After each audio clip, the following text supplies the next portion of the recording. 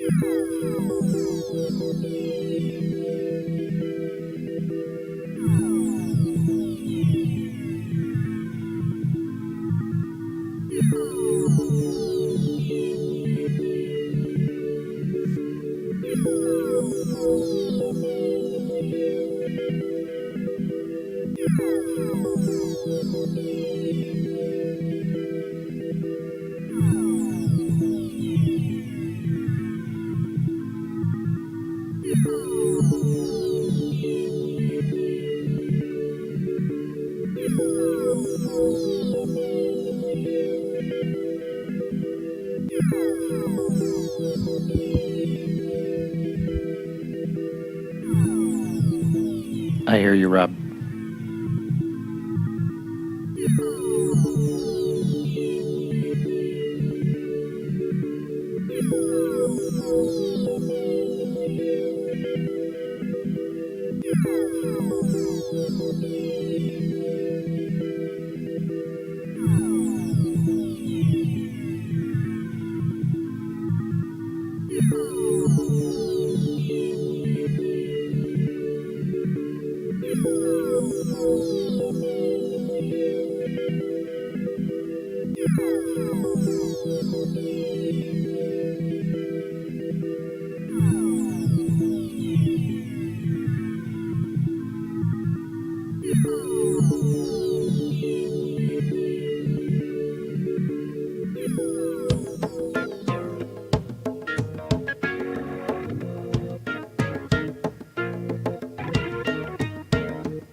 Welcome to Midwest Paranormal Presents Paranormal Soup. I'm your host, Jason Bland, and tonight we have returning guest, Barbara With. She is a psychic channeler, international peace activist, award-winning author and publisher, an award-winning composer and performer. As she does workshops, she's a facilitator for workshops and inspirational speaker.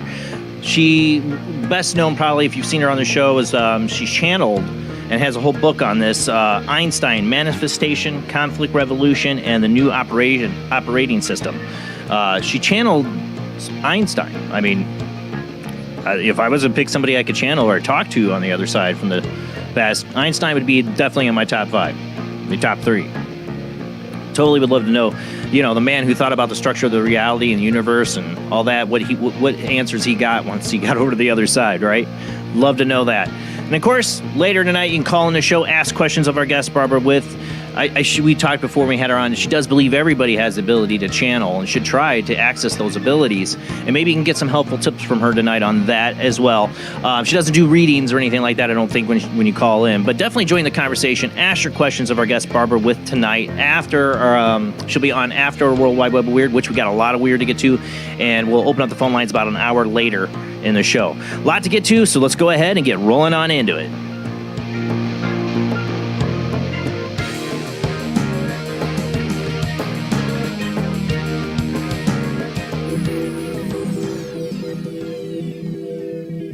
Welcome to another night of Paranormal Soup. As I said before, I'm your host, Jason Bland. Tonight's guest, Barbara With, will be joining us after the World Wide Web of Weird and after our first commercial break. Joining me, as always, is my beautiful co-host, Jamie D. How are you tonight, Jamie? Doing well, thank you. Glad to have you here, as late as you possibly can go. I know you've been exhausted. I'm exhausted tonight. I'll tell you guys, I had Dean's 12th birthday sleepover. His 12th birthday was yesterday, and he had a D&D birthday party. For those who follow me on social media, you would have saw that. But 4 or 5 boys here, doing D&D. It was fun times, but I'm a bit wore out. But I'm in there. Coming from St. Augustine, Florida, hopefully with audio. I think I heard you knocking. Is Rob Autry himself. Hey, there you are. D&D. Dune buggies. Yeah, I never. No. Dungeons and Dragons. What was it that they called it in Tom Hanks, after school special rendition, or it's Satanist or something? Yeah. I remember they called it something else. I think it's cool stuff. I wish I could have done it as a kid. I never got into it, but I love that he is. I love it. So, got a lot of weird to get to, so let's go ahead and roll into the World Wide Web of Weird.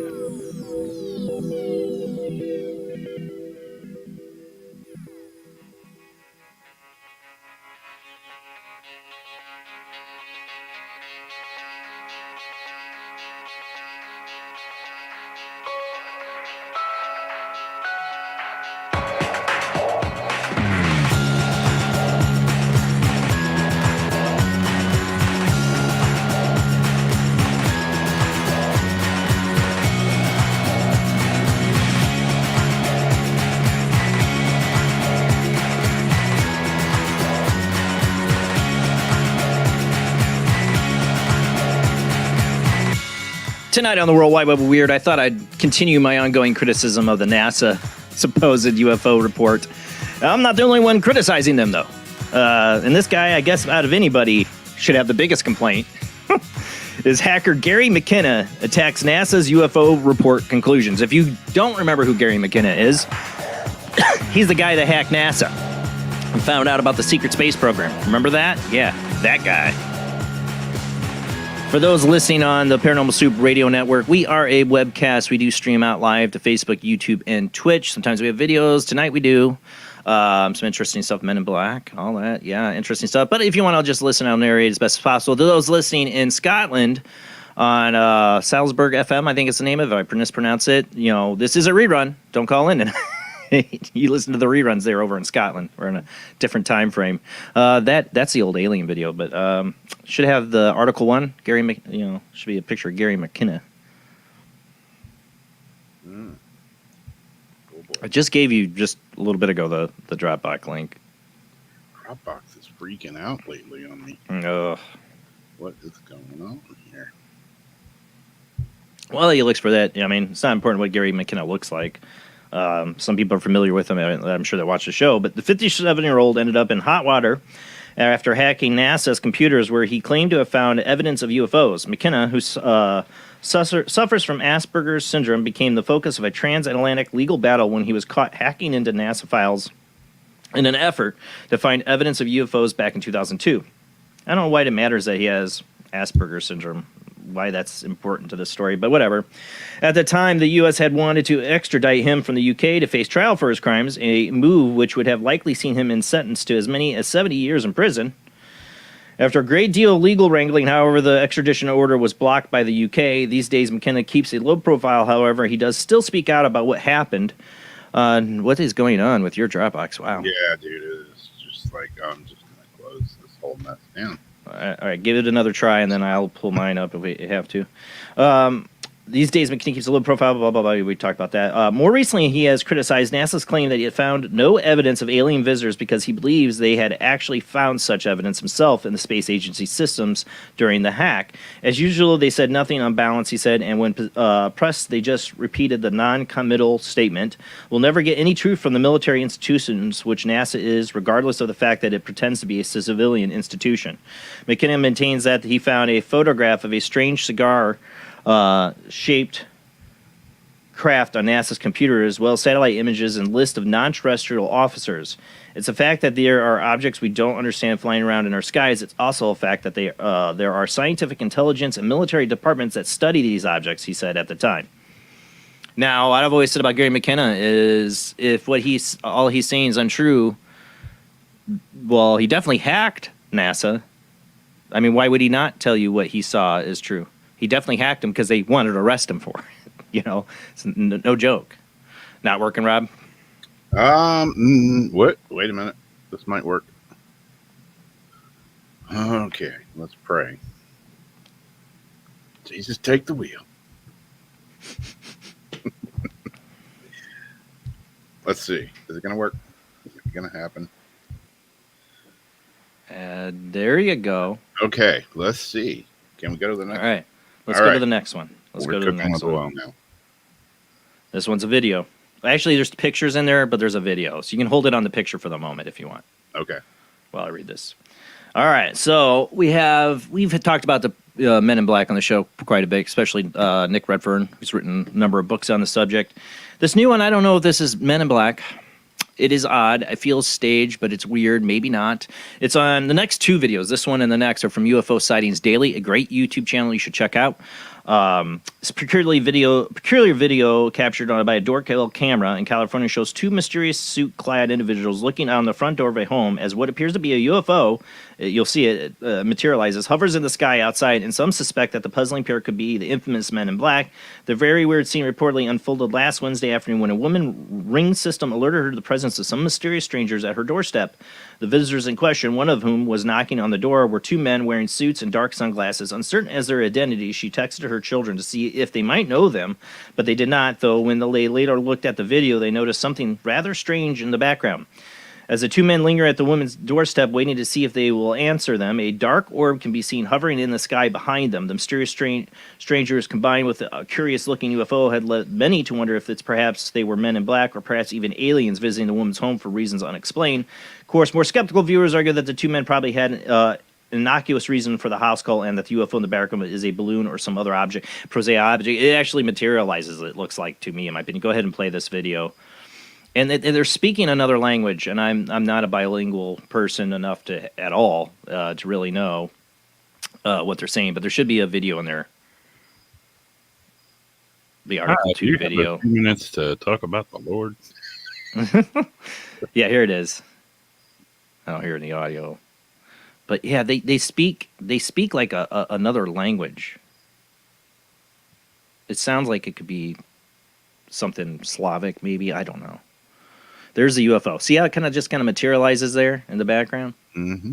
So is this digital digicabra, digital creation, and then as we're putting the story up, why were they knocking on her door? I mean, inquiring minds want to know. Maybe she has no idea. It's like the guy in the hotel, the infamous hotel footage where they walk through the doors of the hotel. The guy had seen a UFO the day before, and they were looking for him. So did she see something?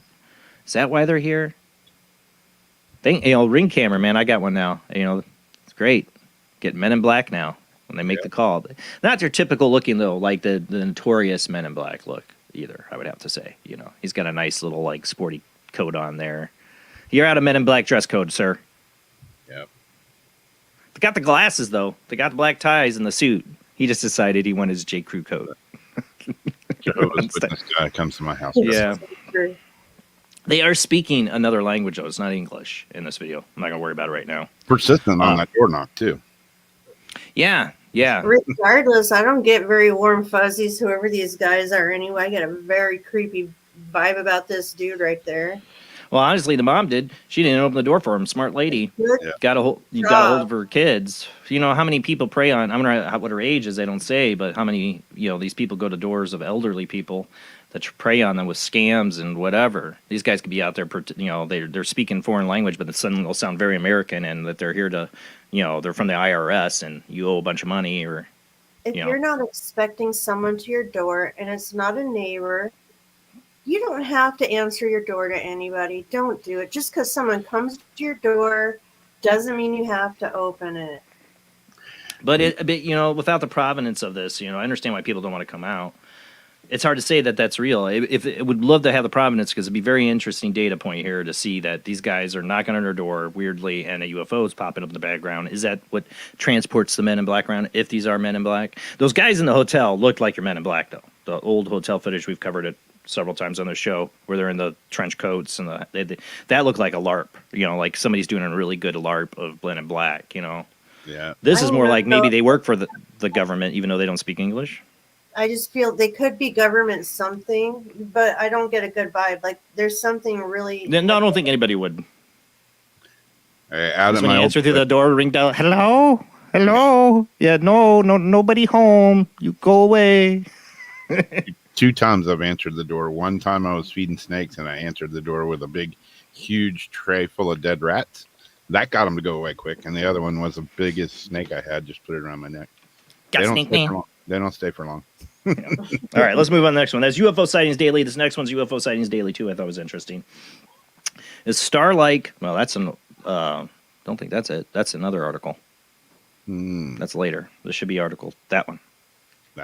Curious piece of footage out of California shows a strange star-shaped UFO silently hovering in the sky. Excuse me. Peculiar object was reportedly filmed on last Sunday of August, so it's way behind. But by a bewildered witness in the city of Santa Monica. According to them, the unusual UFO changed shapes in almost geometrical way at a tree level over a bluff at Paradise Park. There's actually 2 people who filmed this. Go ahead and play a little bit of it. UFO Sightings Daily, so where you can find the whole video. As what the aerial anomaly might have been, some UFO enthusiasts have suggested that the object could be an alien in nature and point to the way that it silently moves through the sky. That said, some more skeptics have theorized that the aerial anomaly is simply an oddly shaped balloons. And that's what, if I was shown this by somebody, I said, what is this? I saw this guy. My first guess would be that this is balloons. Like somebody had a whole thing of balloons and they went up. That's what it looks like to me.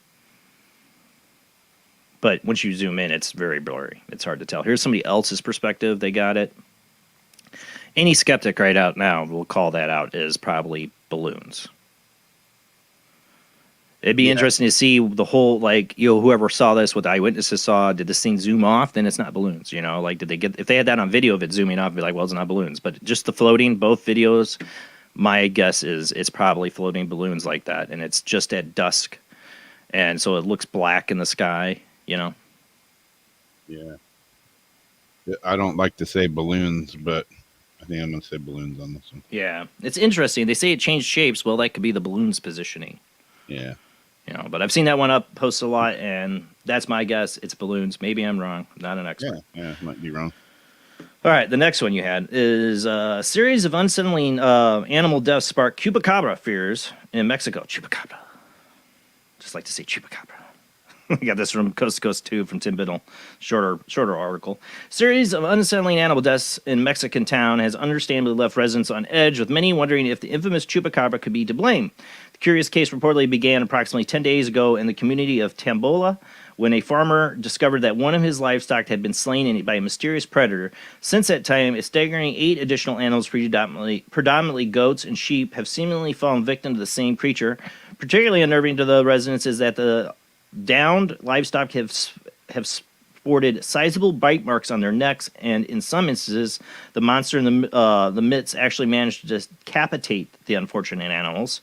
The peculiar nature of the killings and the mysterious mystery surrounding that might be what is behind them has led to a rather familiar suspect emerging as a possible culprit. They say it's the chupacabra, a resident of the neighborhood town explained, indicating that we are all on alert as a result of the series of slayings. But doesn't it seem like we've had a number of World Wide Web weirds over the last several months that we've covered a lot of southern, South America animal slayings? We've had a lot of these. It seems to be popping back up, and in the U.S., like there's something going on. Yeah. That I mean, I don't have the statistics. It's just a gut feeling. But by looking for these articles every week, that I've had a lot more of these animal slayings start popping up stories in all parts of the world. Peru, where they just had some UFO stuff. What? I just keep skipping through them. I just keep seeing more and more of these type of weird things. Why the uptick? Yeah. Those other dimensional creatures are hungry this time of year. Getting ready to decapitating the animals. You have to wonder, it's just sick humans, but yeah, that's a possibility. It is always a possibility. All right.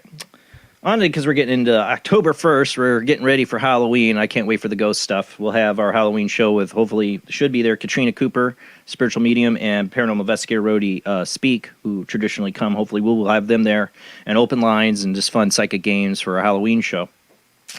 But I'm really ready for some ghost stories. I'm trying to think what we want to do wise for the Halloween show. Maybe I would love to hear more ghost stories, even if you've told them before. I just love hearing people's ghost stories. And I love Celebrity Ghost Story. I have a shameful love for that show, Celebrity Ghost Stories. Not that celebrities matter more than other people's ghost stories, but it is interesting to hear them. Kevin Bacon has kind of one that I've been seeing making the rounds. Kevin Bacon had to destroy haunted house on his farm after previous owner thought he'd get possessed. I don't have time to read the whole article, but basically he was trying to buy this property. And where was it? Was it in Utah or no? Oh, no, Connecticut. It was a Connecticut farm he was trying to buy. And there's an old house on there. And the owner said that he didn't want to sell it, because of that house. And why? What about the house? He's like, Kevin Bacon was like negotiating with him. I'll buy the land. You keep the house. I don't care. I don't need the house. I want the land because he's farming. That's what Kevin Bacon's gotten into. He's gotten out of Hollywood and he's farming, playing country music and making TikTok videos of it, whatever. Cool. That's the life. You make a bunch of money off of movies, go get a farm. That's awesome. But he wants to buy this land and the guy won't sell. And he finds out the guy thinks the house is completely haunted and a curse. Like, he can't sell it to somebody else because he'd be cursing them. So he had to come up with a deal. And of course, Rob Lowe, another Hollywood actor, he did his reality show, got involved in it, and they ended up coming to a deal to actually tear down the house. Then he could buy the land. But I don't know if tearing down the house might solve his issues. But he says in the article, like I said, I don't have time to read the whole thing, that he has not witnessed anything paranormal there. But he had to really wheel and deal with this guy who was convinced that if he sold him this house, I've been like, hey, Kevin Bacon, sure, here you go, buddy. You got the money. You get Rob Lowe to come over and take care of the problem if you get a problem with it, But But yeah, nice of the guy. He was just nice. Didn't want to sell him a cursed house. All right. This next one I really love because we're going to run out of time. All right. I've seen this story going around a lot of different news articles. Of course, Unexplained Mystery has the shorter articles I like. Fire crew attempts to rescue vanishing ghost woman from bottom of well. In a bizarre and unnerving story out of Mexico this week, police officers and fire rescue crews attended the scene of a woman who was trapped down a well in Santo Leo Nuevo, Centro Metropolitano, neighborhood, on Saturday around 3:30 in the morning. To confirm that she was all right, officers called down the well to ask her what her name was. Juanita, she repeatedly called back from the depths. It took some quite time, but the rescue team was eventually able to obtain the necessary equipment to lower a firefighter down to the bottom of the well to reach her. To their surprise and dismay, however, when they got there, the woman was nowhere to be found. The bizarre case has since prompted a number of paranormal interpretations, with one local investigator suggesting that what the source of the rescue team had heard was the voice of a ghost. Juanita, whoever she was, may have perished in the past by falling down that well. Whatever the case, all that could be ascertained was that she was definitely not down there now. Wouldn't you imagine being that fireman? They went down there, you've been hearing the voice of the woman saying, Juanita, help, and you get in the harness, and they go through all this to get you down there. You're brave, going down there, and get down there, there's nobody there. It makes The chills that fireman probably felt at that moment down in that well by himself when he found no one. Think about that. And they had that story of the mother. Remember, she was passed away in the car with the children and where everybody could hear them, like multiple people, and it sounds like multiple people here did too. What would be interesting is these paranormal investigators are getting interested in this down in Mexico. Do the research, and man, what if they find evidence that Juanita had drowned in that well? Man, I just think about that fireman down there, just going down there, being a brave person that he is, to go rescue somebody. Poor soul, when he got down there, found no one. The hairs on the back of his neck probably stood up, and he probably was like, Ghostbusters 2 when Dan Aykroyd or whatever, Fakeman, where he's like, pull me up and get me out of here. Yeah. Yeah, but they wouldn't. He'd be a professional. Like, they really would search and make sure nobody was down there. But he probably felt some cold chills down in that well. I don't know. I just love that idea, that story. I don't know if it's true. This is what we get in media. You never know.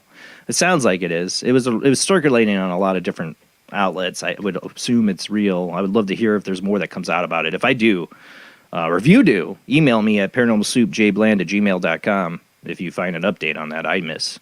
I would love to know if they find out if they're actual Juanita that drowned. Probably will never hear anything else. Yeah. All right. So this next one, I thought this is interesting. It's not something I know a lot about, but I've heard about. And I saw this article, and then Unexplained Mysteries has a shorter one. Fairy circles are cropping up everywhere, and nobody knows why. It's just like cattle mutilations, I feel like, are happening everywhere. Now they're saying fairy circles are. The phenomenon, which was previously thought to be confined to the deserts of Namibia and Australia, has since been found to be far more widespread, with over 263 sites identified worldwide so far. The circles appear as flattened, barren patches of ground that can number in thousands and are situated only a few feet apart, producing a polka dot formation over a wide area. They also seem to appear primarily in dry, barren, inhospitable regions of the world. Several theories have been put forward to explain them, ranging from the behavior of termites to plant toxins, but none of these explanations have proven definitively conclusive. Exactly why the fairy circles are becoming increasingly widespread also remains a mystery. We conducted a global systematic assessment of fairy circles-like vegetation patterns and discovered hundreds of fairy circles-like locations on 3 continents. Scientists headed up by environmental scientist Emilio Garrado wrote in a new paper. Our study provides insight into the ecology and biogeography of these fascinating vegetation patterns and the first atlas of their global distribution. So they're thinking, is this bugs, insects, or something in the environment that causes them? They're always on these barren places. That would be just insects usually.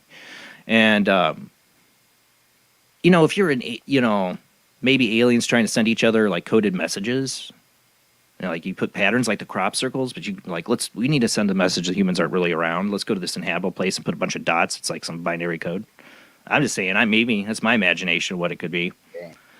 But fairy circles, okay, could be. And I don't know anything. Morgan Dingler. It'd be awesome to have her on again and talk about that with her knowledge of fairies and mythology. But fairy circles have been around in these more remote locations for hundreds of years. I think they've documented weird stuff like this. But what's causing it scientifically, they can't figure it out.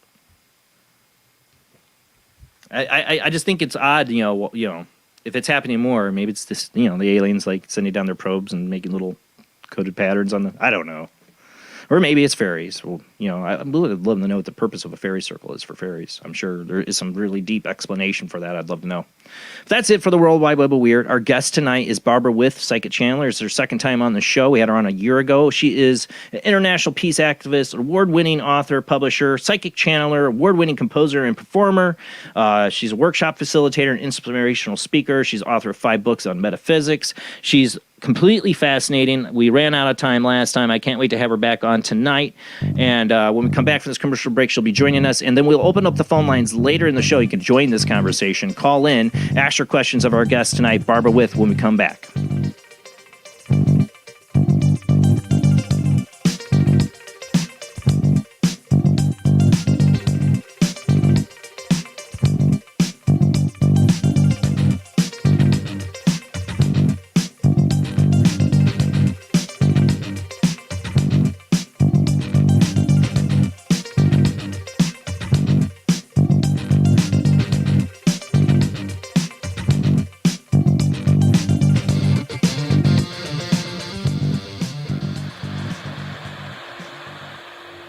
Join us every Wednesday night at midnight Eastern Standard Time for Weird Wednesday, the live stream, with your hosts Jamie, the Living Dead Girl, and Rob, the Phantom, where we'll talk about all things paranormal, including zodiac, astrology, tarot card and oracle card readings, live ghost boxing and spirit communication, where we'll do Voices from Beyond, the Cold Case Files. So we hope you join us live on Facebook and YouTube every Wednesday night at midnight Eastern Standard Time.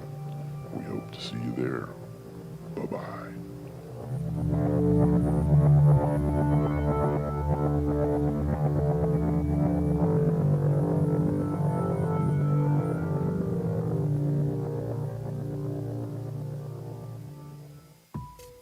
Since 1948, Fate magazine has brought you reports of the strange and unknown, all of them true.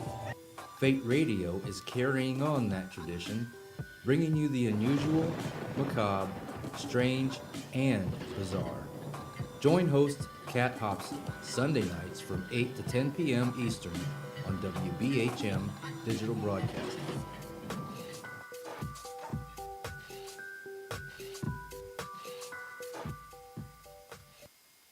Of the second kind, physical evidence of a UFO. Close encounters of the third kind, contact. From Steven Spielberg, the director of Jaws, comes one of the most ambitious and unusual films ever made. And what you will see has never been seen before. It's a cosmic mystery crossing what many scientists believe will be the next threshold of human experience. It is called Close Encounters of the Third Kind.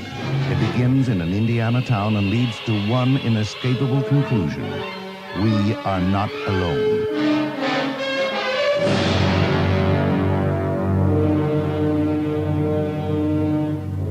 Close Encounters of the Third Kind. Certificate A. Now showing at the Odeon, Leicester Square. The international chart-topping, Haunted, Horror of Haverfordwest has been described as terrifyingly real, a must-read, shocking and chilling brilliance, genuinely worrying, utterly frightening. Don't read before bed. Described as one of the spookiest writers out there, best-selling author G.L. Davies presents Haunted, Horror of Haverfordwest, the true paranormal account that is shocking the world. Dare you enter? Dare you read? Haunted, Horror of Haverfordwest is available on Amazon, Barnes & Noble, Kindle, and wherever books are sold. Pray you never have to live there. This is the sound of a space clock aboard a U.S. satellite 180 miles above the Earth. No one winds up this timepiece. It's powered by a tiny battery, a battery that delivers power for years without replacement. Now the same type of battery, the Duracell battery, can bring new reliability and long life to your battery-operated equipment. Radios, cameras, toys, all run far longer. Duracell batteries, the long-distance power cells, outlast any ordinary battery. The same type of battery that keeps space clocks running for years can bring long life to anything powered by batteries. Dura, as in durable. Cell, as in power cell.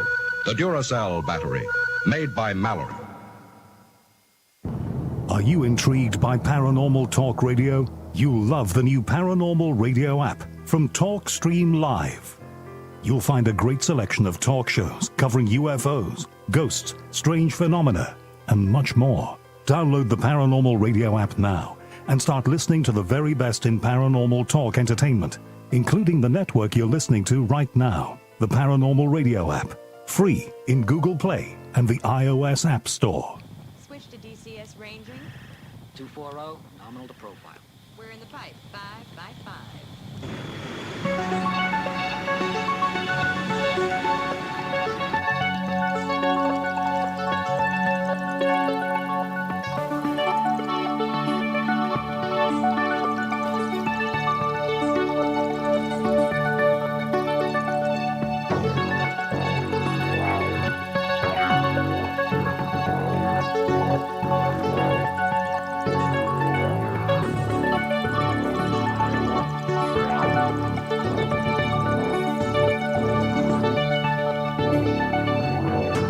Tonight on Paranormal Soup, our returning guest is Barbara With. Barbara grew up in Minneapolis, Minnesota, and currently resides in Wisconsin. She's an international peace activist, award-winning author and publisher, psychic channel, award-winning composer and performer, workshop facilitator, inspirational speaker. Her website is www.barbarawith.com. That's with, W-I-T-H. Barbara has authored 5 books on metaphysics, including Einstein, Manifestations, Conflict, Revolution, and the New Operating System. 2016 winner of the 2016 Best Book Awards for New Age, and finalist in 2017 Book Excellent Awards for Body, Mind, and Spirit. Imagining Einstein, Essays on M-Theory, World Peace, and the Science of Compassion. Winner of the National Best Books of 2007 Awards for Fiction and Literature, New Age Fiction, and 2007 Indie Excellent Book Award for New Age Fiction. Party of 12, The Afterlife Interviews, winner of the 2008 Beach Book Awards of Spirituality. She's got a lot of books. We're going to keep going, though. From her research and development of the Einstein materials, Barbara has created Conflict Revolution, a revolutionary process to resolve conflict first within the self, as per her maps of the human consciousness and the unified field theory she has channeled. She has trained Conflict Revolution since 1999 to thousands of people around the world to miraculous and regenerative results. Her website for that is www.conflictrevolution.org. Barbara's also a musician. She's composed a number of materials and won awards for that. Last time I enjoyed talking about her as a musician, as myself, back in the day, how I felt always would channel the songs I would write, and I very much feel she had that experience, maybe what led her to channeling. We'll get into all that. And you can ask your questions later in the show. When we go to our next commercial break, we come back, you can call in, ask your questions of Barbara With, psychic channeler, when we come back. But now, let's get to the interview.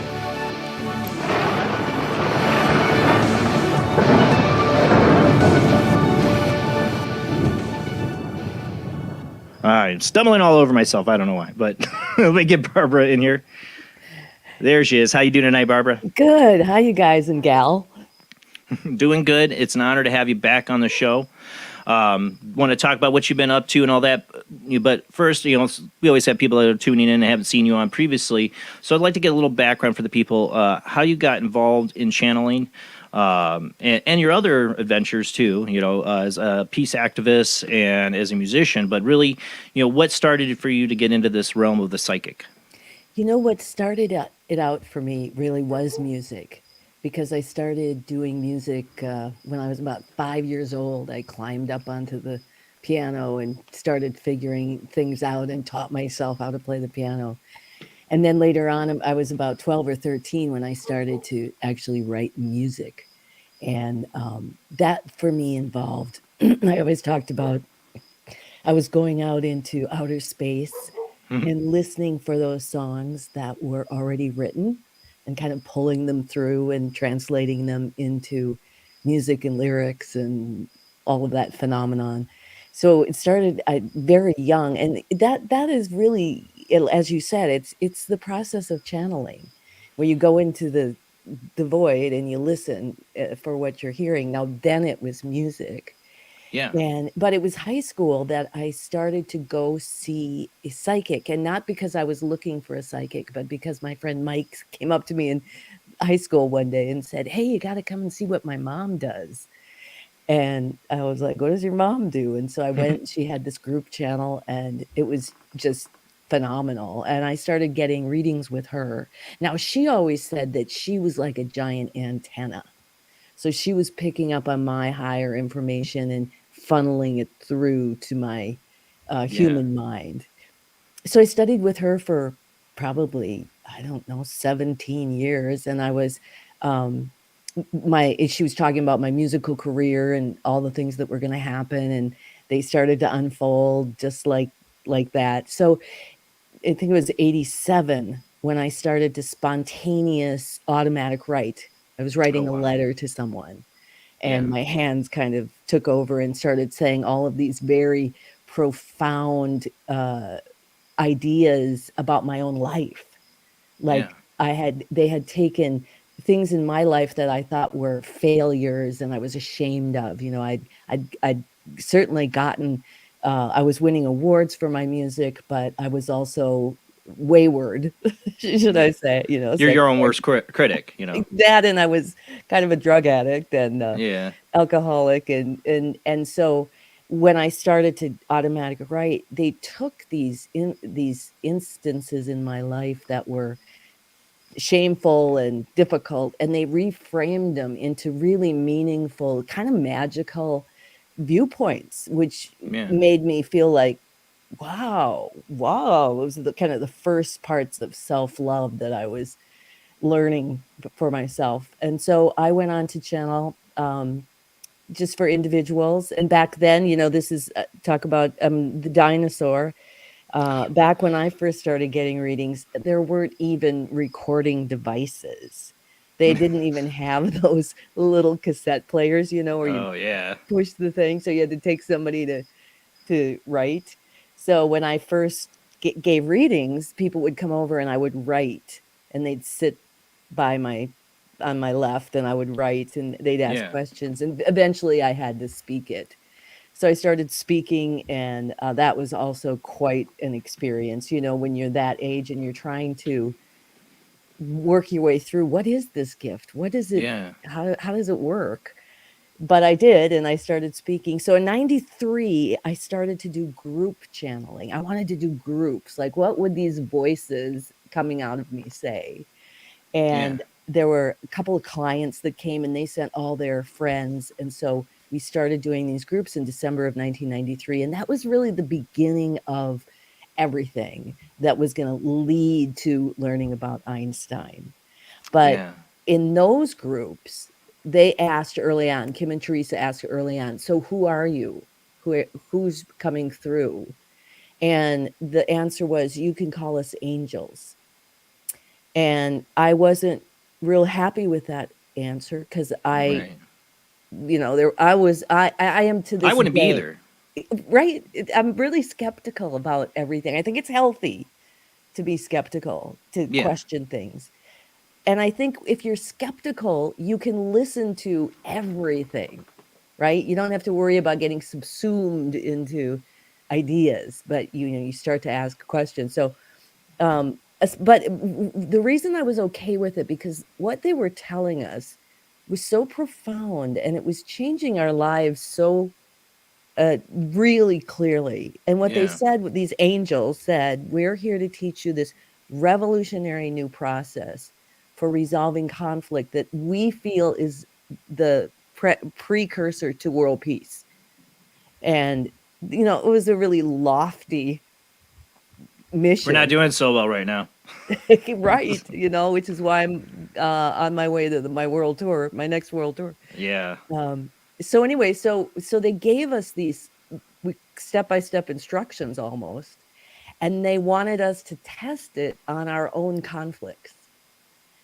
Because how can you test a process for conflicts if you're just, acting your way through a conflict? You really have to put it to the real test. So the first time we did that in the first conflict that we have, and it had just this very miraculous outcome, and we were hooked. We were growing and learning and evolving, and these angels told us to write everything down and urged us to start thinking about the book with our diary entries. And so we did that. In 1997 we published Diaries of a Psychic Sorority, Talking with the Angels.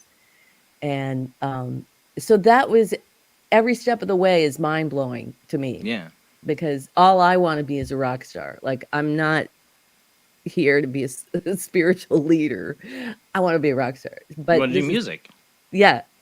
So when our book came out, we self-published, but I also got a literary agent in New York.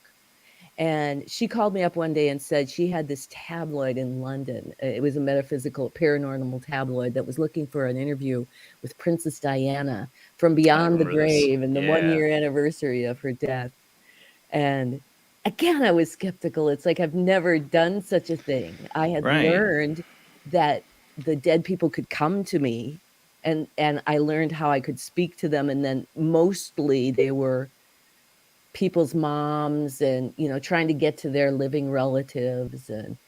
But never before had I gone to a dead person and trying to talk to them.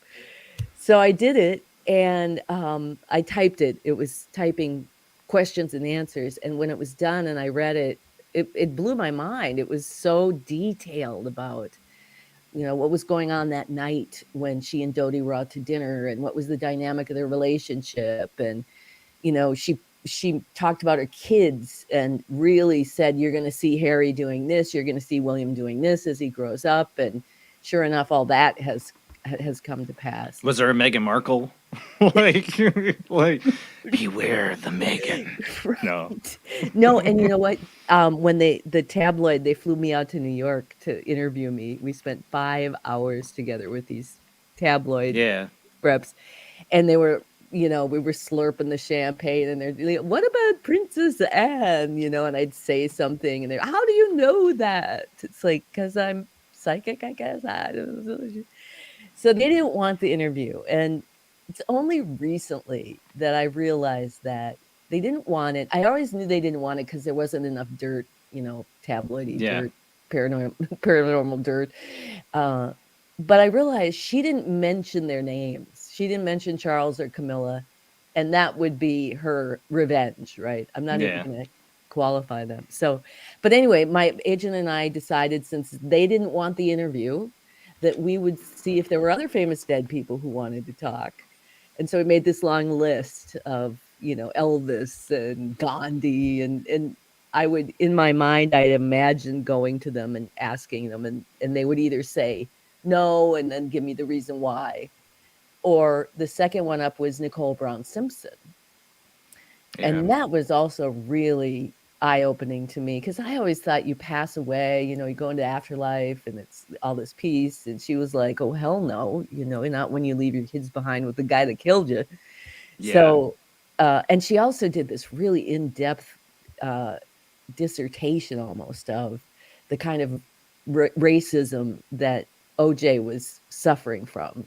So anyway, by the time we got to John Kennedy, which was also a fascinating interview, and he explained what happened to him, and since that has in fact been come out just recently, we covered it last week about how that Secret Service agent admitted to having found the extra bullet, which throws away the magic bullet theory completely. Yep. And then who they were, he was talking about the kind of cartel that they were and where they were embedded in the government. And so that was really fascinating too. But anyway, he told us that we didn't have to think up people, that they were going to tell us who was coming next in these interviews, because they had been working on this this on the other book. side. Yeah, on the other side together as this party. So they called themselves the Party of 12. And then I'd be really interested to read this book just for John F. Kennedy alone. Yeah, that alone. But we did Hitler, and I could do without him, but John F. Kennedy. yeah, well, he was sure. fascinating too. But yeah, John F. Kennedy, and what I didn't know, we did Freud, is that Hitler, Freud, and Einstein were the three really pivotal personalities in what shaped World War II and what happened in Germany there. So, and I didn't know any of this. I was not history. True. So that was interesting. But when we got to Einstein, that was when I realized this was indeed the voice that's been coming through me since I've been channeling. It just was. It had a little kind of weird accent that later I found out was Yiddish. It sounded very Yiddish. Yeah, right. And so that, to me, that he was the most fascinating of them. And so in 2005, which was the 100-year anniversary of his miracle year, I did a little volume, Imagining Einstein. And that was the beginning of him coming through with his unified field theory, which he didn't do when he was alive. Right. And he created this map of what human consciousness is.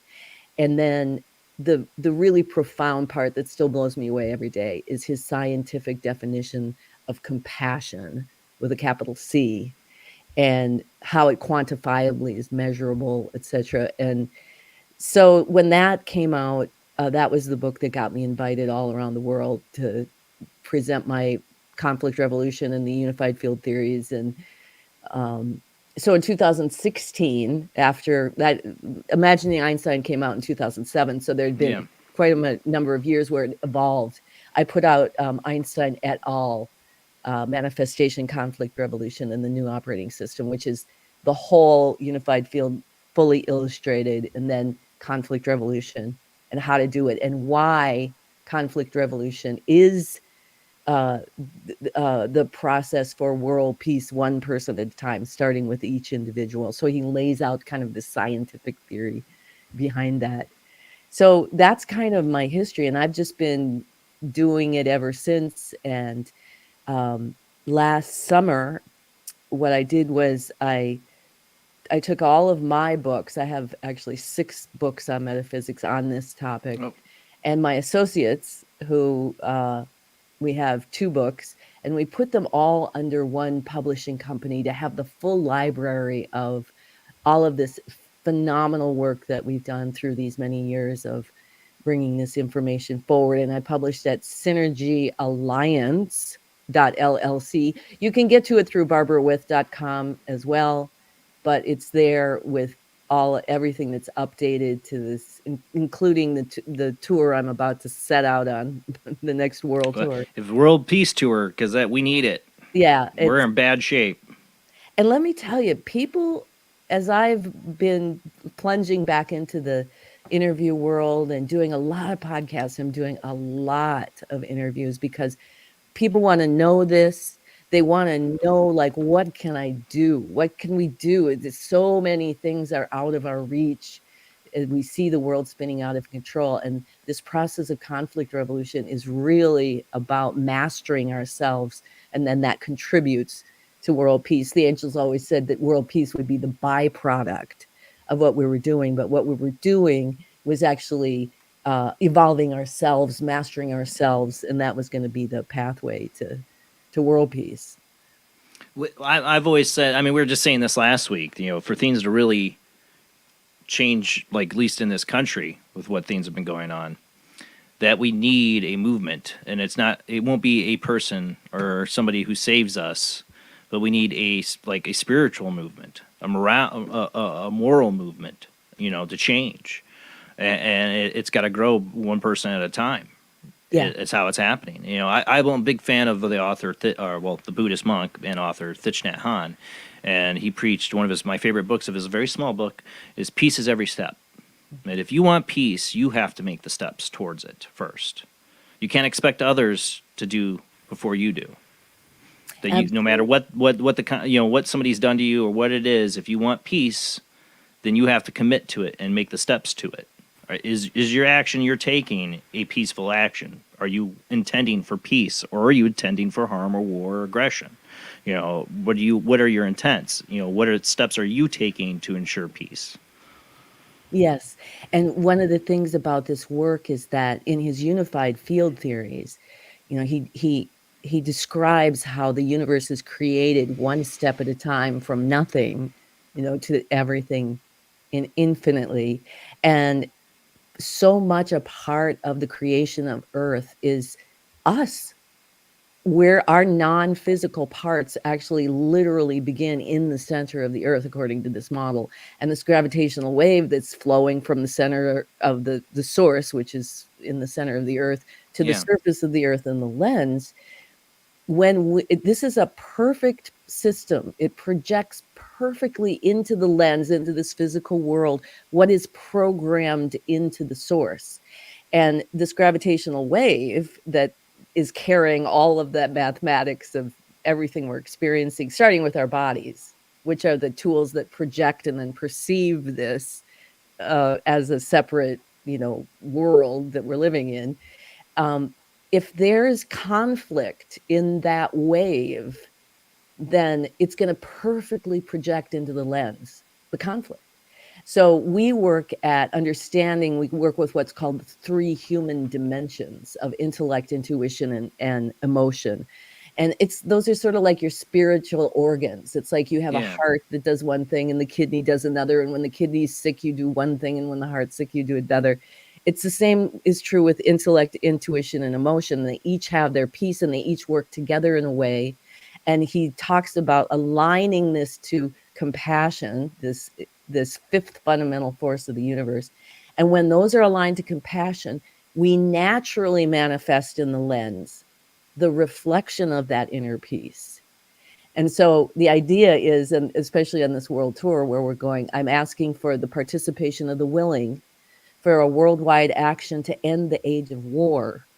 It's a real basic concept, is that when we create us versus them in our non-physical, our perception, that perfectly manifests in the lens as us versus them.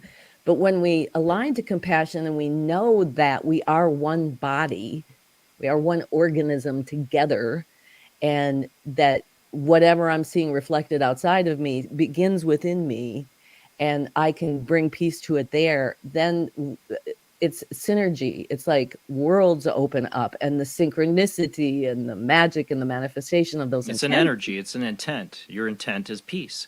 I mean, you said you channeled Einstein, but you also channeled John F. Kennedy. I was thinking, that's exactly what John F. Kennedy was trying to preach to people during his, short term as president, was trying to get us out of the mindset, the evil commie Russians.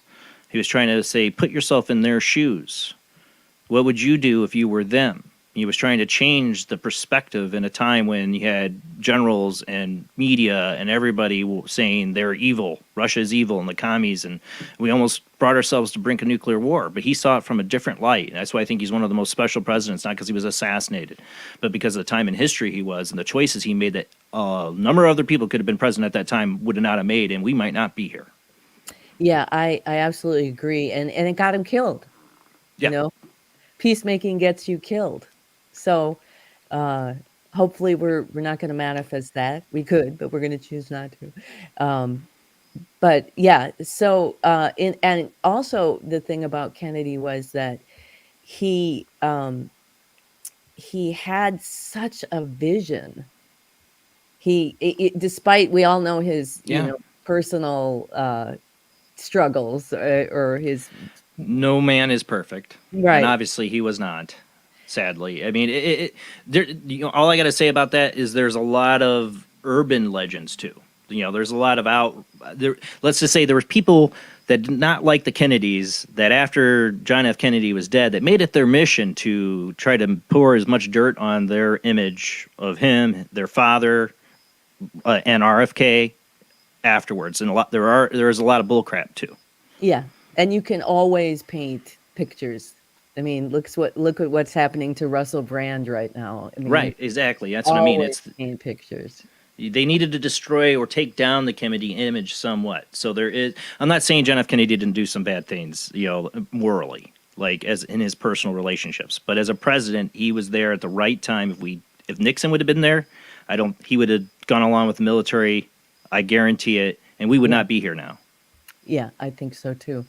And one of the questions that was asked of Kennedy was, should we, in Party of 12, is, should we be dubious of your presidential, pursuits based upon your personal? I mean, you didn't have this integrity in your personal life, and he came back with a really great answer about, should you divorce your husband because he has bad business dealings? It's like, okay, all right, yes, you're a human being, but on the stage of international, the platform of international affairs, I think he was really divinely placed in there. Yeah, that's what I feel. I mean, like I'm saying, it was a very close election between him and Nixon. It could have gone Nixon's way. It didn't. And if it had, we would not be here, is my guarantee. Nothing against Nixon, but he was part of the Republican war machine at that time. It's totally different now, but back then, that's what it was. Well, and look at RFK Jr. right now. It's like this time influence from the 63 with John F. Kennedy, and then of course his dad, and then he's bringing back the awareness and the truth of what that time was for us. So yeah, that's why my ears perked up when he said John F. Kennedy, because I'm reading his American Values book, and it's a lot to do with that time period with Kennedy and that family and what they were going through with their struggle with the CIA and peace, trying to find a different way to approach the international situation with Russia and everything going on at that time, while you have a military brass that are literally pushing you to the brink of nuclear war. They want nuclear war. They thought it was a winnable solution. That's how crazy these people were back then. We're luckily we had the Kennedys in that position. Imperfect men or not, they had children and families they cared about. They cared about the American people. They cared about the civil rights movement. They cared about the little guy. That might have been the last time we had that in that office. Yeah, I think so. And in 1955, after Einstein had died, he had been working on his last manifesto. And manifestos were ways back then, before all of this, that scientists and people putting out information would have a press conference and they would read their manifesto, and then it would get published in the papers around the world. And he died before the last one could be read, but Bertrand Russell actually read it in London on July 9th, 1955. And it was this, you would have thought Einstein was a psychic. You would have thought they were psychics, because the gist of the message was urging governments to find peaceful solutions to conflict. Because if you don't, here's this horrible end product that will happen. And you think like they dropped a bomb on Hiroshima, and yes, it was a terrible thing for Hiroshima, but the rest of us were okay. And in this manifesto, there was consequences for that. Yeah, he's trying to point out. Describe what actually would happen now Hiroshima was 45, this was 55, so it was only 10 years later that he's saying weapons have gotten so much stronger, the H-bomb now, that this would, if they dropped a bomb on Moscow, people would go out first, but you would be dying a slow, painful death with your grandchildren, basically. Yeah. And he was trying to get him to stop the nuclear testing. He even felt that, what irreparable harm we're doing to our ozone and the environment with these nuclear tests, but nobody was listening. Right. No, nobody. Yeah. So, but what was interesting, I just found this out recently, was that in about 1932, there was a committee on the League of Nations. It was the something like the intellectual cooperation committee. And what they were trying to do was they were trying to rebuild the public's perception of community and international relations by soliciting famous people to have conversations that they would then publish. So the first person they went to was Einstein and said, would you do this? And he said, yes. And what I want to do is I want to write letters to Freud so we can talk publicly. And the first question he wrote was, how do we end war? And for a brief time, they had a conversation where it was like, oh, we need to have one world government. That'll do it. And then they quickly figured out that this was a bad idea. And I they're brilliant men. They were like, yes, one world government. And then they go down the list of things, what that would be. And like, no. And I think that's where his famous quote, Einstein's quote about it's easier to denature plutonium than it is to get men to not be evil. Yeah. And so they realized that. But so they really couldn't come up with some concrete answers, but Freud came up with what he called sort of casual suggestions. And one was that that you nurture open, creative minds that are hungry for the truth. And I thought that was profound, of course, in this day and age of propaganda and censorship. And then the second one was something to the effect of you nurture emotional connection within your community, so you feel like you're the like the family. A part of something. We talk about this on the show. Yes, that's I think the biggest issue right now in America is I had a young person that I work with tell me that in the Black community that these guys think she and anybody of her friends that got jobs are losers. That you need to be stealing, you need to be grifting. Like they have what I said, and I don't believe in some religious origaki or something to bring us together on that end. But we have no moral background or anything. We stand together in so many different parts of our communities and cultures that brings us all together anymore. We're not getting behind the flag or patriotism, and I'm not saying we should on that either. I have issues with what our government's doing, but we have no moral guidance or background for our youth anymore. So they are totally lost and listless and thinking horrible things like that. Well, and we lost a big chunk of development, I think, especially in the past 3 years. Of the youth, and even before that, it was. As a father, I can attest to that with 2 kids. Oh my, yeah. And it was so back to their conversations. The last thing that Freud suggested that to bring peace was to not hold back on describing the truth of war. Don't sugarcoat it. Really bring the truth into people's faces. So the Russell Einstein Manifesto in 1955 did that. It explained in gruesome detail about what would happen if there was going to be World War III.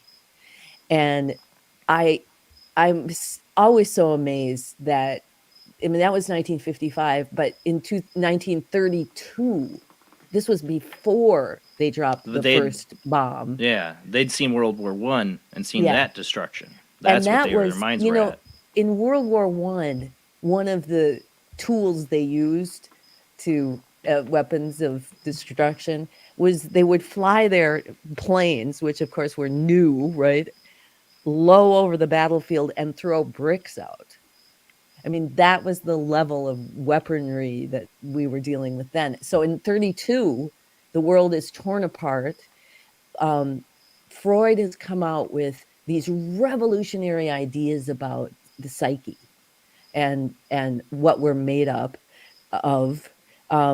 Germany had lost World War I and was suffering from that. And Einstein had come out with these revolutionary ideas that totally upended how science saw themselves. So we were in this place, kind of like we are now, where it was susceptible to mass formation, to the propaganda. And there's a excellent, he's a statistician and a psychologist from Belgium named Matthias Desmet, who during the beginning of COVID, he was studying the statistics they were coming out with and just really seeing that they were so far off. 60,000 people were going to die in Sweden by June 20th. Oh, yeah. And so that's when he started to delve into mass formation and start coming out in podcasts and interviews with trying to get people to understand. And he wrote a book called The Psychology of Totalitarianism.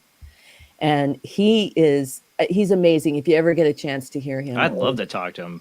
Yeah, see him.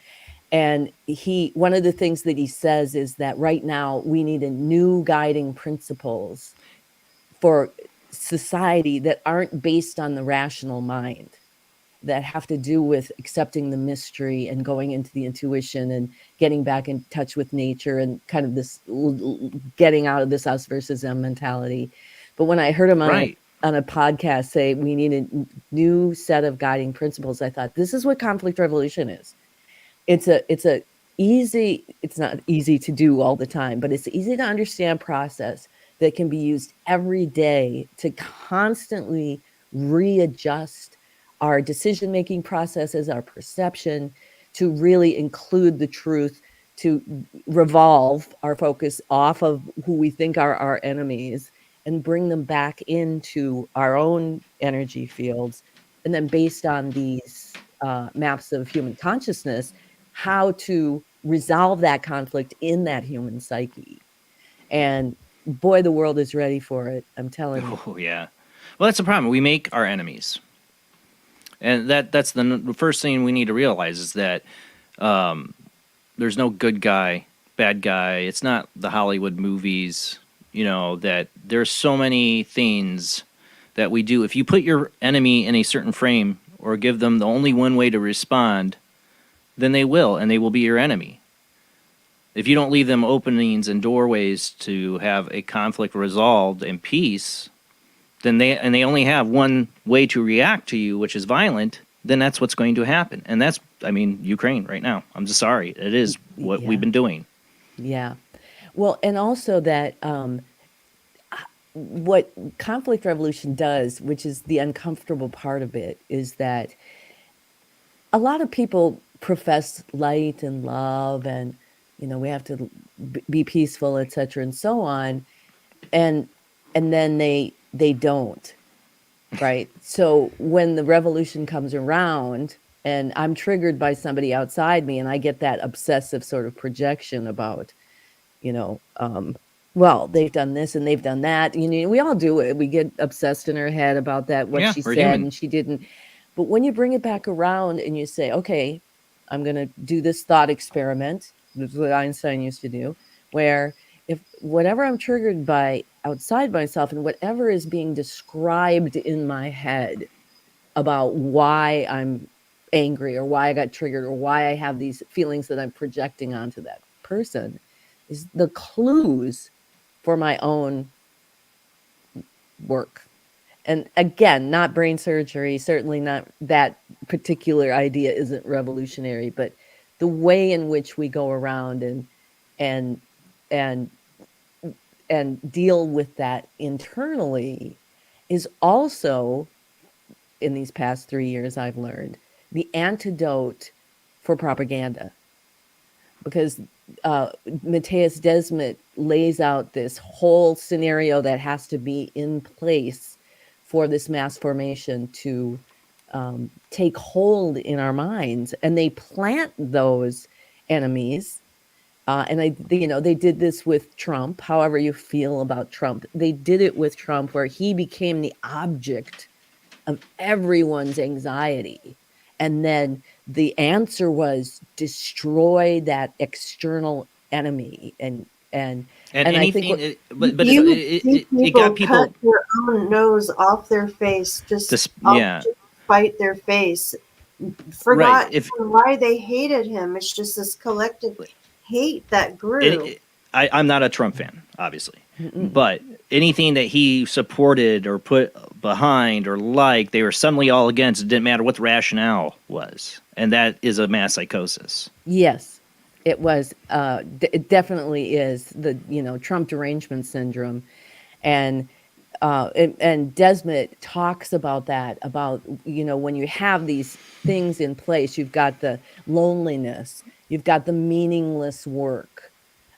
You have the disconnection from community, and then you have this free-floating anxiety that you don't know what it's associated with. And then here comes the powers that be to present you with this object of your anxiety. Suddenly, not only do you have an object, so now you feel more in control, but now you have camaraderie and community with all the people who hate fill in the blank. Right. Well, that's worked for ages, Right. I mean, the Nazis formed around hate, the idea of hate, what I'm saying? It doesn't matter what your cause. If you're forming around the principle of hate, we're all coming together because we hate this. It never leads to good. No, and look what's happening. I mean, it even, I didn't ever have Trump derangements, and I was never a big fan of his. But when people started to say that he was inciting violence, and I had never watched his January 6th speech, but somebody was like, oh, he's just this racist. And I thought, well, I need to see for myself. I have to sit down and listen to that. And I didn't hear one word of, and I thought, what makes humans see so differently? I mean, all these people are different perspectives. And you probably like me are in the middle, because I honestly, there's also the Trump worship syndrome. I don't know what you want to call it, where they look past all the things he says and does, and it doesn't matter because he's being persecuted enough from the other side that will support him no matter what. And the other side, the consequences of their actions is that they're when you go after somebody like that and you make a bunch of mistruths, the truths that might matter don't get through anymore to those people because you've just demonized him stupidly. What really concerned me about when the Pentagon stood up after the January 6th thing was, and it was kind of after Tucker had put out the other footage, the longer plane footage. Well, the spokesman went up there and almost throwing a temper tantrum, saying, "Now he cherry picked this bits of information to give a narrative. We told you what to believe and what the truth was. So it's our narrative, not his narrative. What to believe, right? It's all narratives.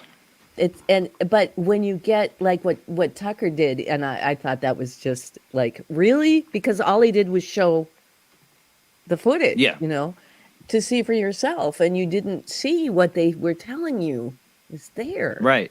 But this mass formation, I think Desmond's whole urgency about it was that you get it to a point where now you are going to be doing things that go against your values, that go against what you, and he destroyed the whole Democratic Party in the last 5-6 years, completely destroyed it utterly.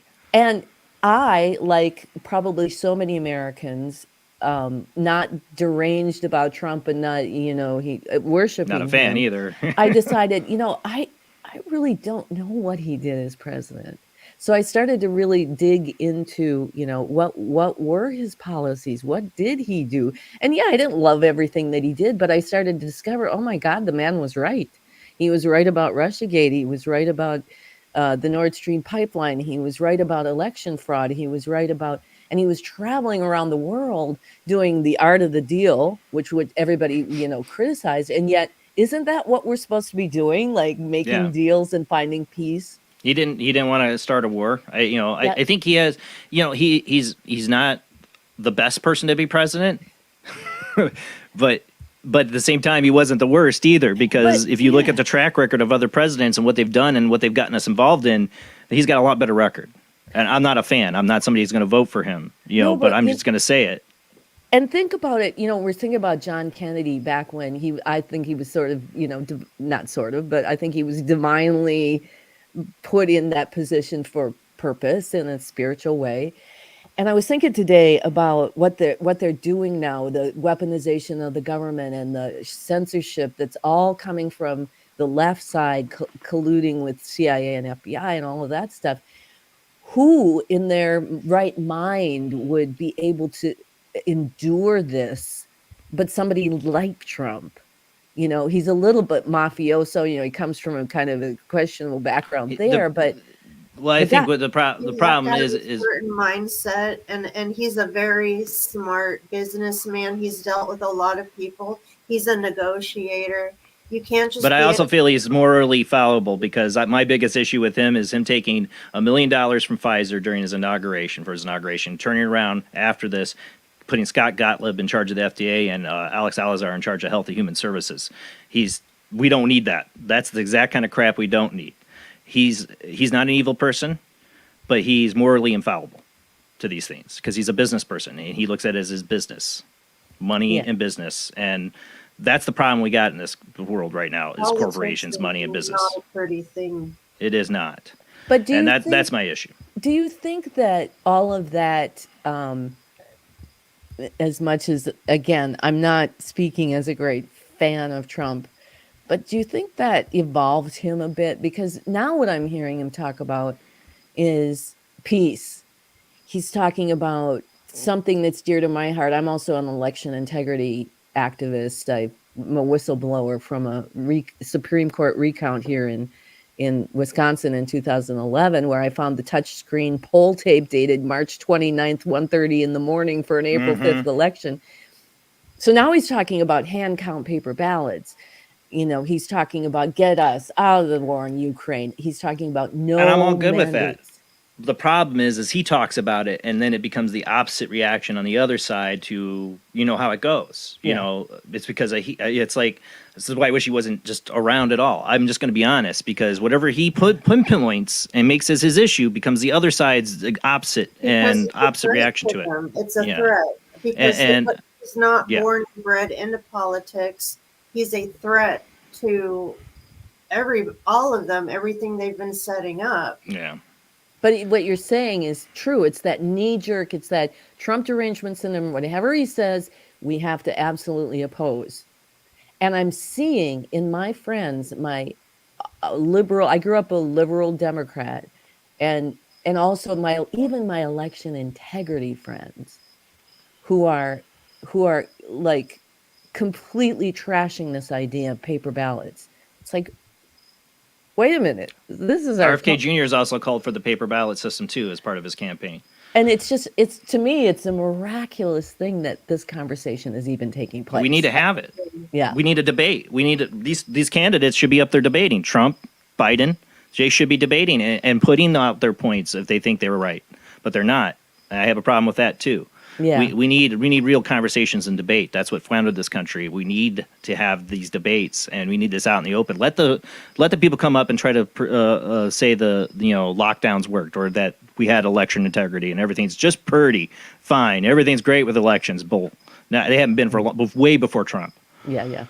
Truly. I mean, obviously, 2011. You had that issue. There's been a lot of issues, and people can keep saying, "Oh no, it's only when your candidate loses." Do you have problems with election integrity on either side? You know what I'm saying? Yeah. And when I was first back in election integrity, and when I found that touchscreen poll tape, I was being live streamed.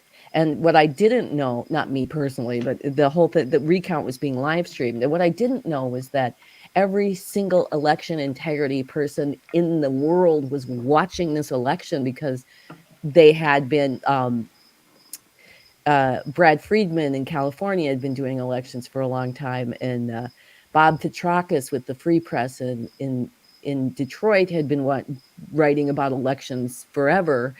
And I met all these people and went down this rabbit hole of the truth is we cannot ever say if our elections were free and fair. We can't legally say that because we don't know the way the systems are set up.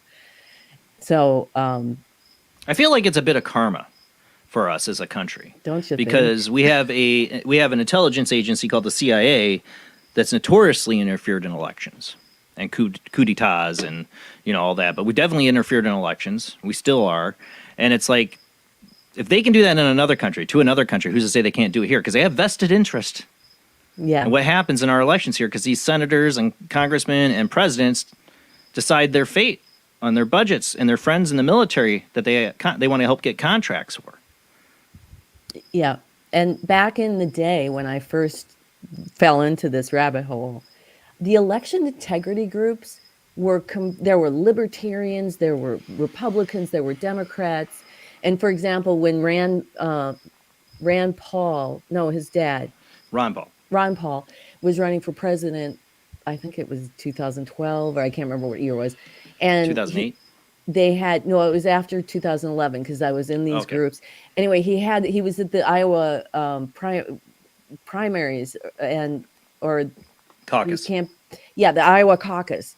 And there was all sorts of shenanigans to keep him off the ballot and to get him. Oh, yeah. And the whole group, it didn't matter if you were a Democrat or Republican or Libertarian, you stood up for the election integrity for Ron Paul. You didn't care that he was what party he was. This was about nowadays, like you said, if you're a Democrat, then they're just lying about it. But then if Hillary Clinton loses, suddenly there's Russiagate, so anyway, so back to what you were saying about the karma. I think we're in the spiritual time where this is such an unveiling, and COVID really unveiled a lot of what was underneath. And again, with Trump, all those things that you absolutely say, but then him bringing up the deep state to bring that into a conversation was so powerful. So don't you think that this karma that this country that we live in, that's been really so bad with what you've said, it's got to be coming home to roost. That's what I think Trump was. I think he's the symptom of people, especially in the Republican Party, who's had ignored their constituents for so long. And they've been part of a corrupt system, and that the little guys never really gotten much crap out of the Republican Party. That what people really want, and the things that they're supposed to stand for, they weren't getting. They'd say one thing and then get elected and turn around and do another. It's typical of the Republican Party, and Trump is that symptom of that, and the anger and outrage and frustration of the American voter. Yeah. There's a big middle finger to the system in 2016. I get it. If you remember back then, they had the Never Hillary movement where millions of people signed on, like as a way to pressure the Democratic Party to get. Yeah, Bernie. I mean, look at what Bernie. Twice. Really. I know. So yeah, that's where we are now, and I think I'm not a fan of Bernie Sanders either. I'm just saying, look what he did. I know there's nobody to be a fan of, and maybe that's the point. Is what you started out saying, is this is a time for us to be our own authority figure, and conflict resolution is really a process that makes the authority figure is your intuition, and then the process of how to rearrange the operating system so that intuition is really in charge, and intellect becomes that kind of faithful servant to the intuition, rather than the ego that's running the show. Right. So, well, that's the thing. You talk about ego. That's the thing where we've gotten in politics, is that people made their political affiliations now their identity on both sides. And that's a dangerous thing. You are so much more than that. You are not that, at all. You're more than some political ideology. You should be not identifying with Republicans or Democrats, or whatever. You should be questioning what they are trying to tell you. Everybody's got a purpose or agenda when they're telling you something from either side. So what is the agenda? Figure it out. Question all authority, even the ones you like. You need to be constantly questioning, because everybody's got an agenda. They're all trying to purposely put you in some direction or thought or frame, and you need to ask why. What's the intention? But don't you think that this system is so corrupted, and that any person going into it will be subsumed? It seems to me like everybody's been subsumed in it. Who goes? I don't think everybody would be subsumed from it, because, like I said, I think there's times in history where we've had presidents have gone against. Like if you talk about a president, like Kennedy or Teddy Roosevelt, even Eisenhower he did a lot of things that were stupid. But in the end, he realized it, and that was his famous speech about the military-industrial complex, trying to wake America up. I think we've had people in the position that have resisted or fought and not let it corrupt them, but that's been a long time ago. Do we have that ability now? I think we can get somebody in. The question is, can we keep them alive?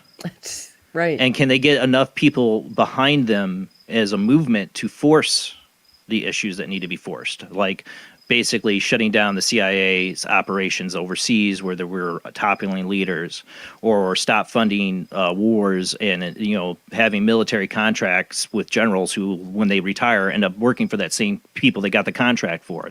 These kind of things, you need somebody to get in there that really is going to shake up that system. And, I think, I'm sorry, but Trump did some good things, but he got caught up in that whole system too. And he's an example of maybe not, maybe you're right, maybe nobody can. But I have my hopes in, a certain candidate that can.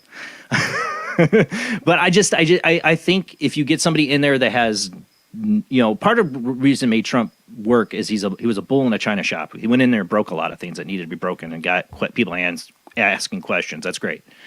But you got to do more than just break things. You got to rebuild things. And that's what we're going to need. We're going to need somebody that knows how to tear apart this whole system. And it can't be one person. It can't. It'll have to be a full movement to really do it, because there's so much that has to change. And that's why I really decided to devote pretty much the rest of my life, knock on wood, if I live as long as my mom and dad did. I'll be here for another 30 years. God forbid, maybe, but is to take this different approach. And the challenge with conflict revolution is that we are so focused on the external world.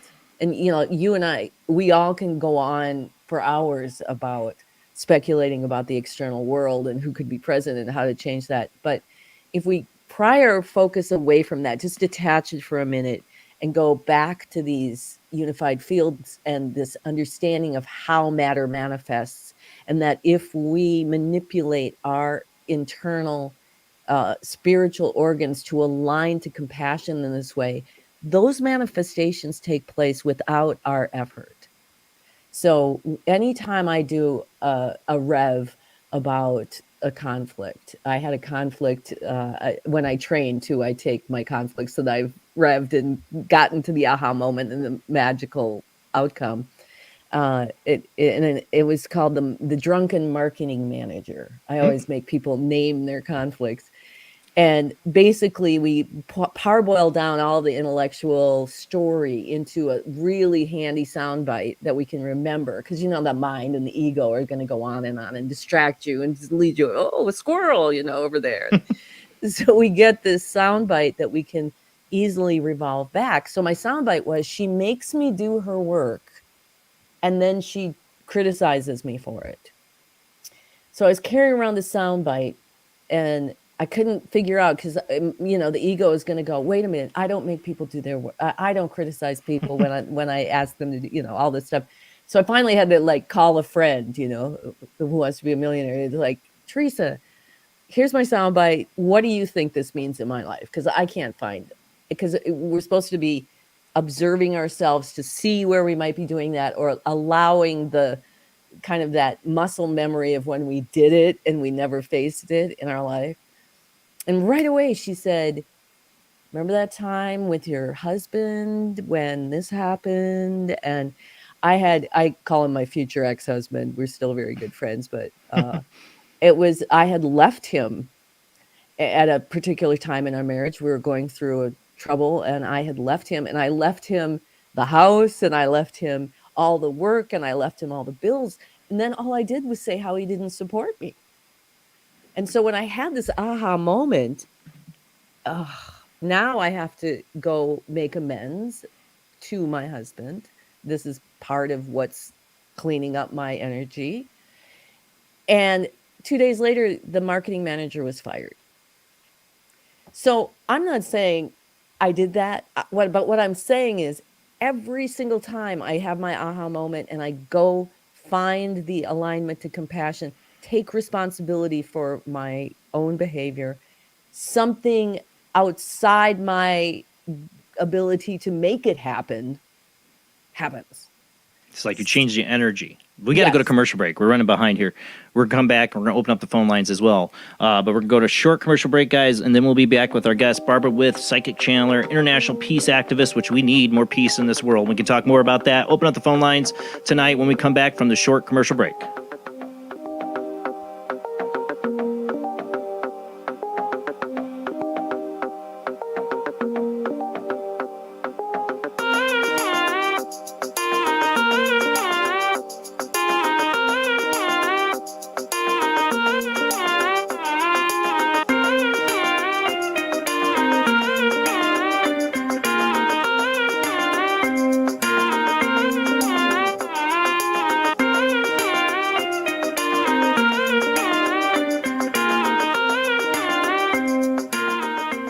conducting an experiment into the combined effects of sensory deprivation and hallucinatory drugs. The subject of the experiment is himself, and the experiment is out of control. Ken Russell's Altered States, a film that must not be missed, is in the West End now. Altered States, Certificate X. Do you wish for more paranormal and spiritual content? The Paranormal Chronicles magazine is a free digital magazine crammed with the very best in paranormal and spiritual articles and features. No sign-up, no subscription, just free reading and knowledge for you. Read today at www.paranormalchronicles.com/magazine.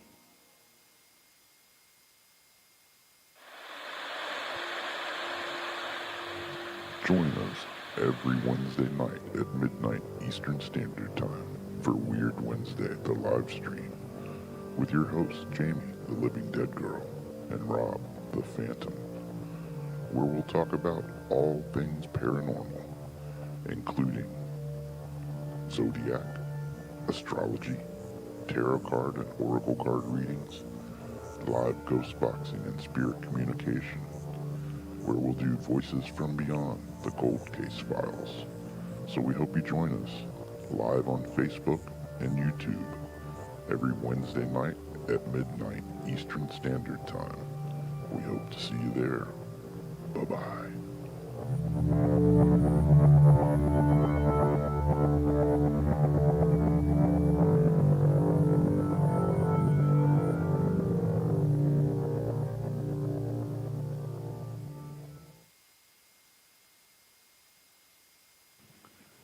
Paranation Magazine is a new paranormal magazine based out of Denver, Colorado. Our goal isn't just to give you the best paranormal content out there, but to promote paranormal unity.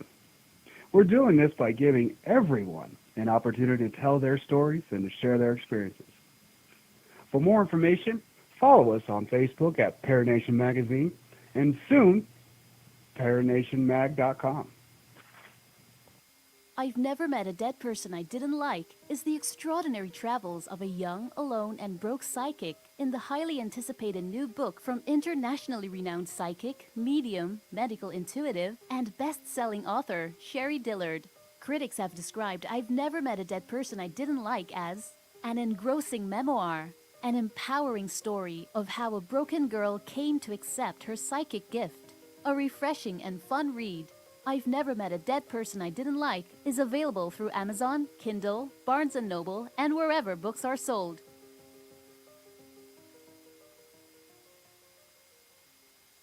Wrote Spirits of the Dead with a pen dipped in warm blood. You will see the ultimate in terror with this important all-star cast. Brigitte Bardot, Alain Delon, Jane Fonda, Terence Stamp, and Peter Fonda in Edgar Allan Poe's Spirits of the Dead.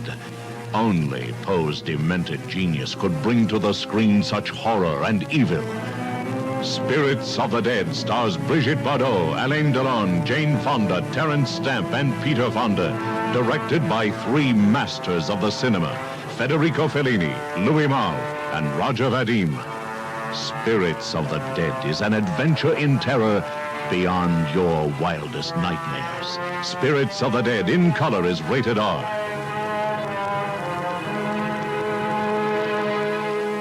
The answer to the ultimate question of life, the universe, and everything is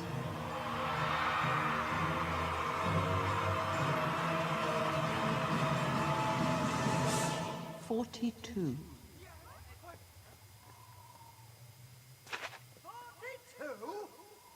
Yes, I thought it over quite thoroughly. It is, it's 42.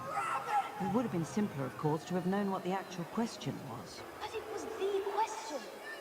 The ultimate question. Of everything. That's not a question. Only when you know the question will you know what the answer means.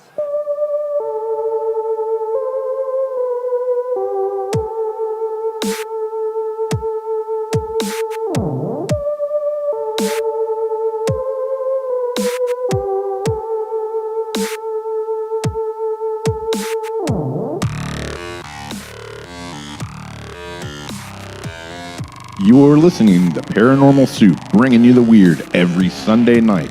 Call into the show and join the discussion. The call-in lines are 219-230-4444 or 260-225-9419. Or by Skype caller ID 00JBland00 or JBland Paranormal Soup.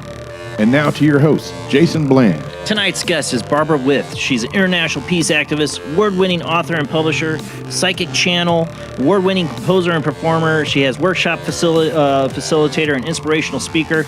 She's author of 6 books on metaphysics. I found out tonight I could update my bio on her. But we're having a lot of interesting conversation, and tonight now the phone lines are open. You can call in, join this conversation with us tonight with our guest Barbara With. Got a lot to get to, so let's go ahead and get back to our guest.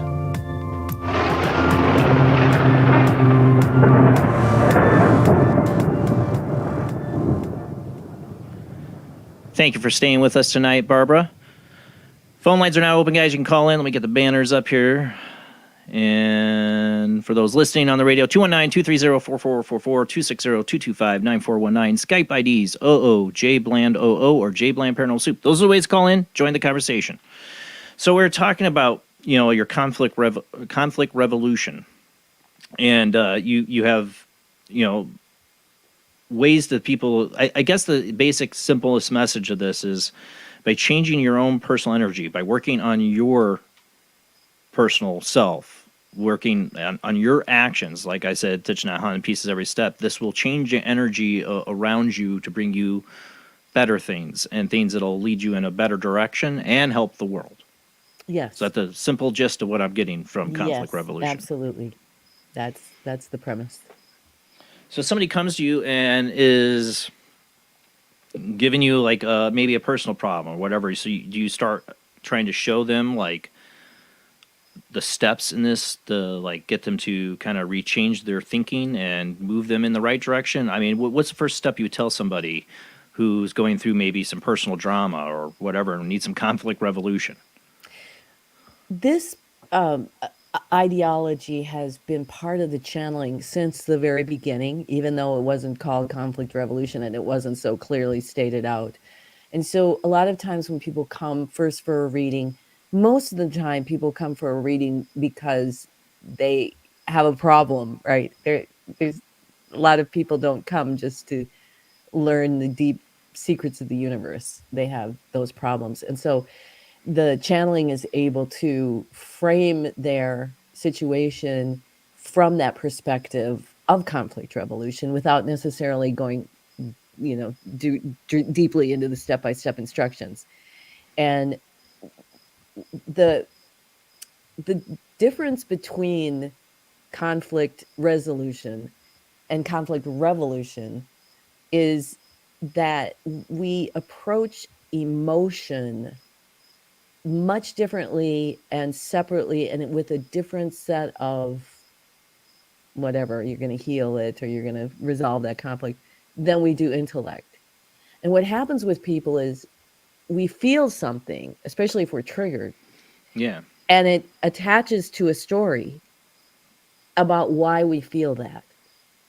And part of that is then becomes projection. So I'm angry because my mother didn't respect me at this time or whatever. So part of the creation of the universe on a very rudimental level, according to Einstein, is that this emotion with a capital E is much greater than we understand what it is, right? It's the primordial soup of all of creation.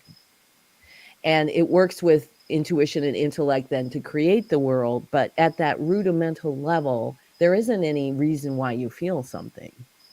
It could be a past life feeling. It could be an abscess from your childhood. It could be any number of things where, we're all part of the earth. It could be that. So you don't have to know that in order to properly deal with emotion. We train people to deal with it through breath work, through being in present moment and getting out of the story of why you think you feel that way. And this is the revolutionary part of it for psychology, is that, we all think we have to understand this and rationalize this and understand.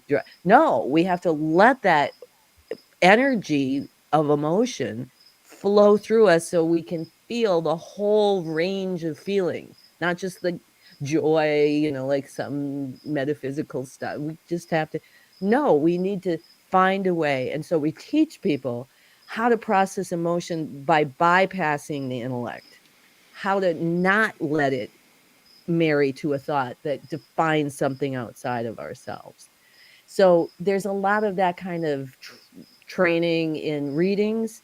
But if you come to the workshop, or if you come to me to specifically coach you through a conflict, then we sit down and we go step by step to learn what that unified field is, to understand what compassion is, to understand those 3 human dimensions, how they work together.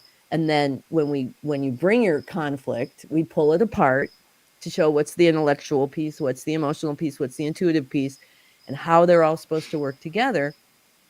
So that now we send you off with an action plan where now you're going to participate in your own life. You're going to witness yourself. You're going to be the master of your life by understanding who you are. And you have the soundbite now that you're going to watch for. Okay, my mother doesn't respect me. Okay, where am I not respecting myself? What areas? And so it nurtures this expanded consciousness of who we are. And plus, our intellects will tell us, well, I'm this, and I am one of the most compassionate people that I know. I have so much respect. But when we step into a witness and watch ourselves, that's where the truth comes out. Because we can think all we want that we're all these people. But when we see ourselves actually making the decision to not respect ourselves, then that's when really control and power begin to come back to where it should be with us and how we deal with ourselves. It's introspection. It's people need to reflect on, why did you do what you did? Why do you feel the way you feel? These are, timeless things that I think a lot of the great seers try to think deeply about, not to become a slave to your emotions as well. Don't let your emotions rule you. But to do that, you can't just suppress them. I think a lot of people think, you can just suppress that emotion or don't feel it. Well, that's not human. You're built to feel. That energy becomes like an abscess in that non-physical place. Right. There's a conflict there. And so that is perfectly projected into the lens. And who knows where that conflict within me is manifesting. It's certainly got to be manifesting in partly the Ukraine war and these conflicts, microcosm conflicts of my life, and then also into the macrocosm. Well, like I said, I feel like part of what our problems in this country, right now is because of our karma as a country, things we've done. We've not been the good guys or the bad guys. We've been both. There's things we've done good. There's a lot of things we've done bad. But it all is reflecting back on our society, our actions, and the way we've been going about things for at least the last 60, 70 years. And I think that's why we have so much turmoil in society. These things have come back to roost, and it's we will not change things until we change our own perspectives.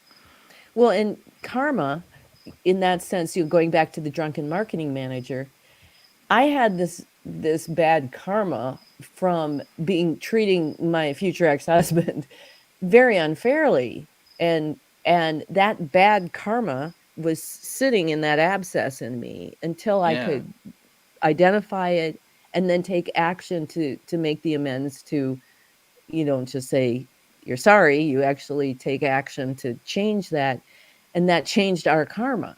So theoretically, this idea of the worldwide tour for nonviolent action to end the age of war is to inspire people to look and work on this microcosm level as a way that will naturally influence the macrocosm.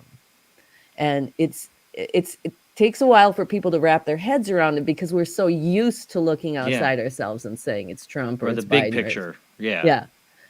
But once anybody does it and gets it, it's sort of like that first spontaneous automatic writing where they were reframing all these bad karma into really magical, mystical opportunities for me to self-love. and that's changed my whole life, that process of that. And I see when people get it, and I see what happens to their lives and how much mastery they get and how it influences the manifestations and the intentions. And I just have such great hope.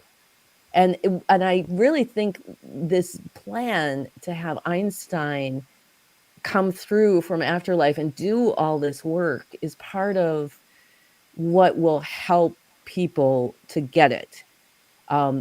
When I did that interview with Princess Di, and her big message was about peace. Yeah. And what she said was, we have this plan. And the good thing, she said, I'm not in charge. I didn't make up this plan. But the idea is that if the 40 million people who loved me in life and still love me take these words to heart and start to make peace, that's a powerful consciousness movement. That's a movement.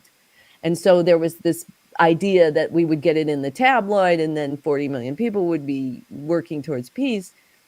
And that didn't happen in that way. But certainly Einstein today is still a rock star. I mean, people love Einstein. And I think a lot of people communicate with him psychically anyway, because he's that way. It seemed like in his life he was communicating with something or downloading something that, his thought experiments and the way he would dream walk or whatever you call it, and have these whole playing all this stuff out in his mind, that he was in touch with something.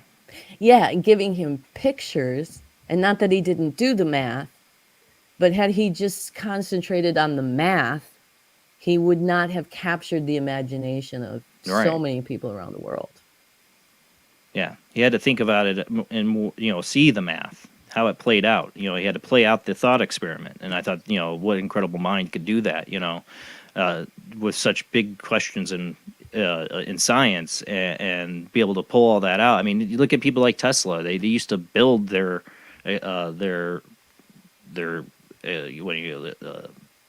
stuff in their mind. Like, he could 3D print the parts in his mind. Like, think of it and have it all set up and remember it all and be able to build something like that, like out of the ether. There is some great movement of I say compassion, because compassion, is the biggest force for peace. It's hard to hate somebody if you are in their shoes and you feel their pain, and that's what we need. That's the kind of perspective we need, to stop dividing between each other just because we have differences of opinion, and have compassion for somebody and get to know them, that they're like you, a human citizen, or even your fellow American, or even somebody who's not an American, somebody in another country. But we're all going through world changes right now, and people are struggling to get by and understanding that, and coming together on the fact that we realize, I hate the term, we're all in this together, but we are. It's just the plain, simple truth. If we screw this up, we end up bombing each other, starting World War III and nukes and all that. We've screwed it up for everybody in the future and everything. Yeah. And one of the brilliant parts about this work is Einstein's scientific definition of compassion, which, when Einstein was alive, one of the first things that got him interested in this direction was the compass. Yeah. So in defining compassion as the fifth fundamental force of the universe, because there's four fundamental forces, so he defines it as the fifth fundamental force, and it's the intelligence that uses the four fundamental forces to impel the creation of the universe one step at a time. And in that, he says that compassion has an influence with this intelligence on those four fundamental forces that organizes them in this mysterious, miraculous way to become life. And there's these three influences that compassion exerts upon energy. And one is like a compass where you draw circles, right? Compassion impels energy to step out of nothing, the void, and into everything, and create a circular membrane domain, like a circle, that surrounds the mathematics of whatever. It's called a compilation of consciousness. So I have a compilation of consciousness that surrounds all of the mathematics that is eventually becoming everything that I'm experiencing. And you have yours that surrounds your math.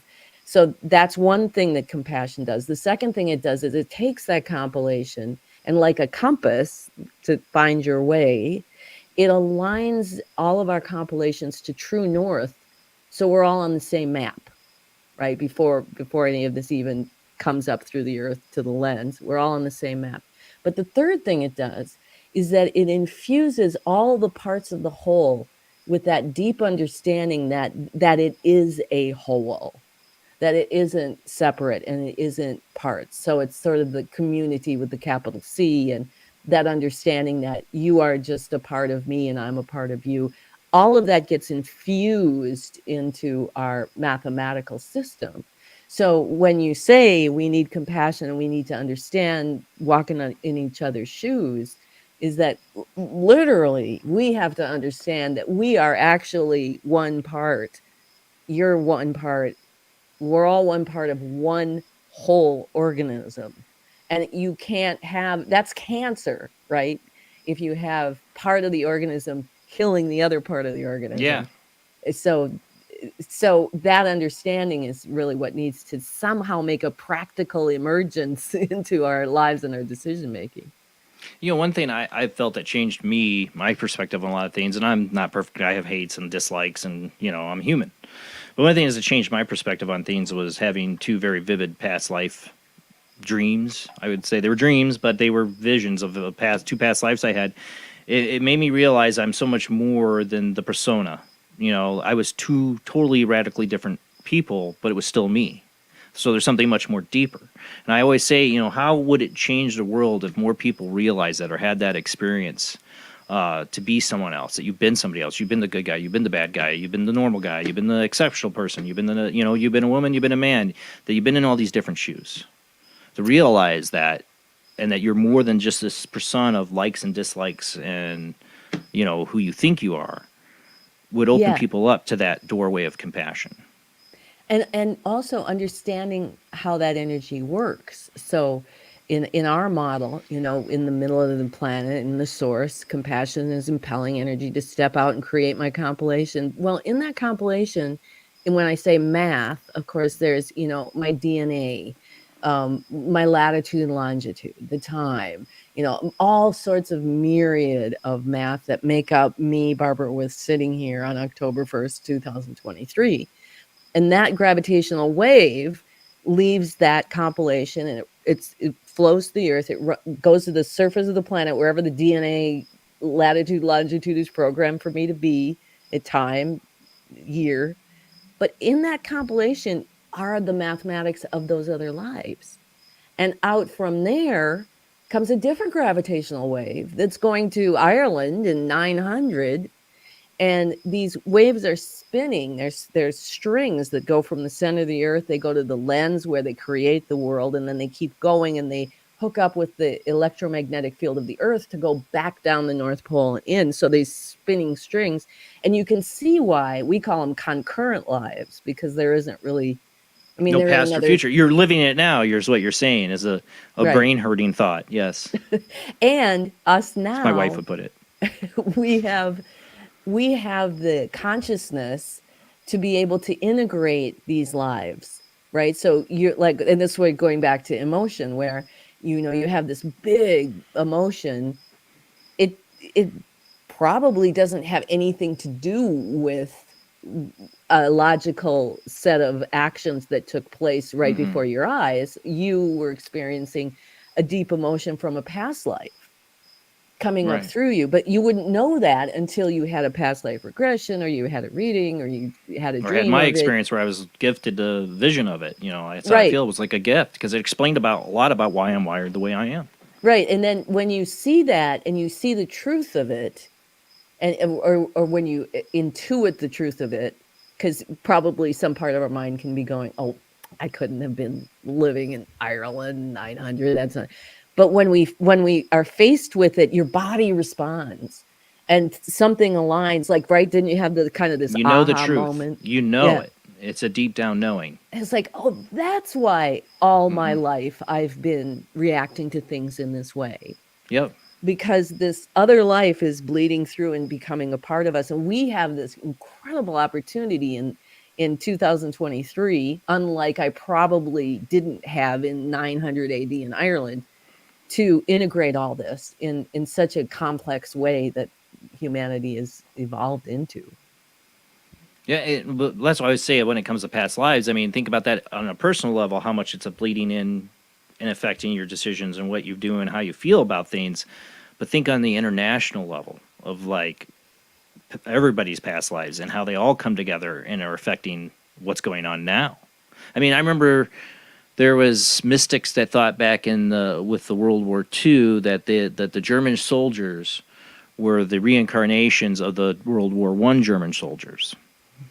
You know, that it was a 20-year period, and all these guys are 20 years old and coming back and fighting another war, that this is because the conflict wasn't resolved, in a sense. Yeah. And shortly after 9/11, in 2001, I was still a little bit hesitant to say that I channeled Einstein, just because I'm so skeptical, and I was like, I get it. This is strange. But after 2001, after 9/11, I thought, this is ridiculous. I have to do this. And in one of the first channeling sessions in a group, they talked about it, that now these were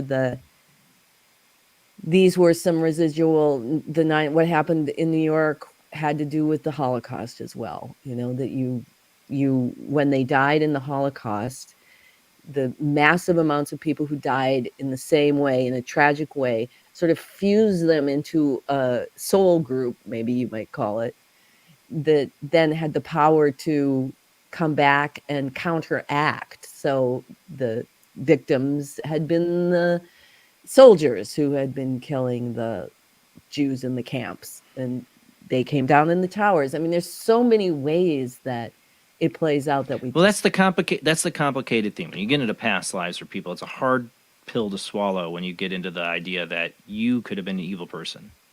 That's a hard thing for people to accept, but that's the truth of it, is that we've been the bad guy, we've been the good guy, we've been normal, we've been exceptional, we've been possibly all these different things. That's the part that hurts, stabs people. Like, oh, can you say that about people that died horribly? You know, it's like everybody's done it. Everybody is a part of this circle. Yeah, it's an operating system of how reality is created. That's the reality of compassion, because my one experience that made me a believer in a higher power, what I call the force, other people call God, as I was being attacked for months by this, people call it demonic, I don't call it that, a shadow person, another entity, not human, that tortured me, would take me out of my body at night, you know, just knew all my deepest, darkest secrets. This thing, I don't know what it is to this day. But when it ended is when I called out to God. You know, I asked for him to save me. And I felt time stop, and I felt this overwhelming love and compassion. All my fear at that moment was gone. Even my frustrations and hates over so many things that this thing would pull out of me were gone. I didn't even hate this entity anymore. I felt the moment of total, utter compassion, that this feeling, I'm always there with you. There's nothing to ever worry about. I have your back. And there's no judgment on you or that entity or anybody else. It's just this overwhelming knowing at that moment that we are all this one thing together. And I call it God. My biggest description of it is compassion, just overwhelming compassion, no judgment. How, if people could touch that and realize that spiritually, it would help people. I think that's the biggest problem. So many people react now to their emotions and identity and don't think about why I was angry and that's why I did it. You know, well, why were you angry? Nobody gets down deep. We need them to realize you're more than this persona. You're more than this identity or this like or dislike or hate or love. There's something bigger. So here's this demon, which I wouldn't use that term either, but I get that conditional experience is that. Yeah. And you ask for help. So you've set your intention now to ask for help. I let go. I humbled myself. And humbled to see that probably this is an aspect of you, right? I get that. Something outside yourself. Maybe it feels like outside ourselves because a past life comes. I've always considered that a possibility. This, a shadow person is a shadow of you. It's a part of me. I've definitely considered that as a major possibility. Yes.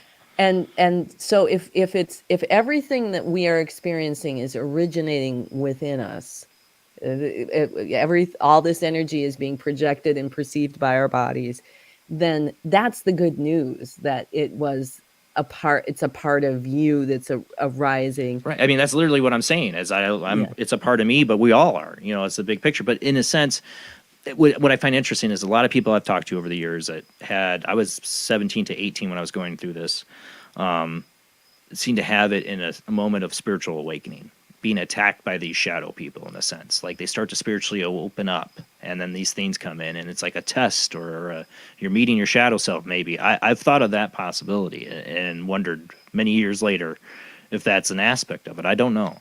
It doesn't really matter. But it knew everything about me, so it makes a lot of sense. It knew all my worst fears, things I still can't talk about. Yeah. Yeah.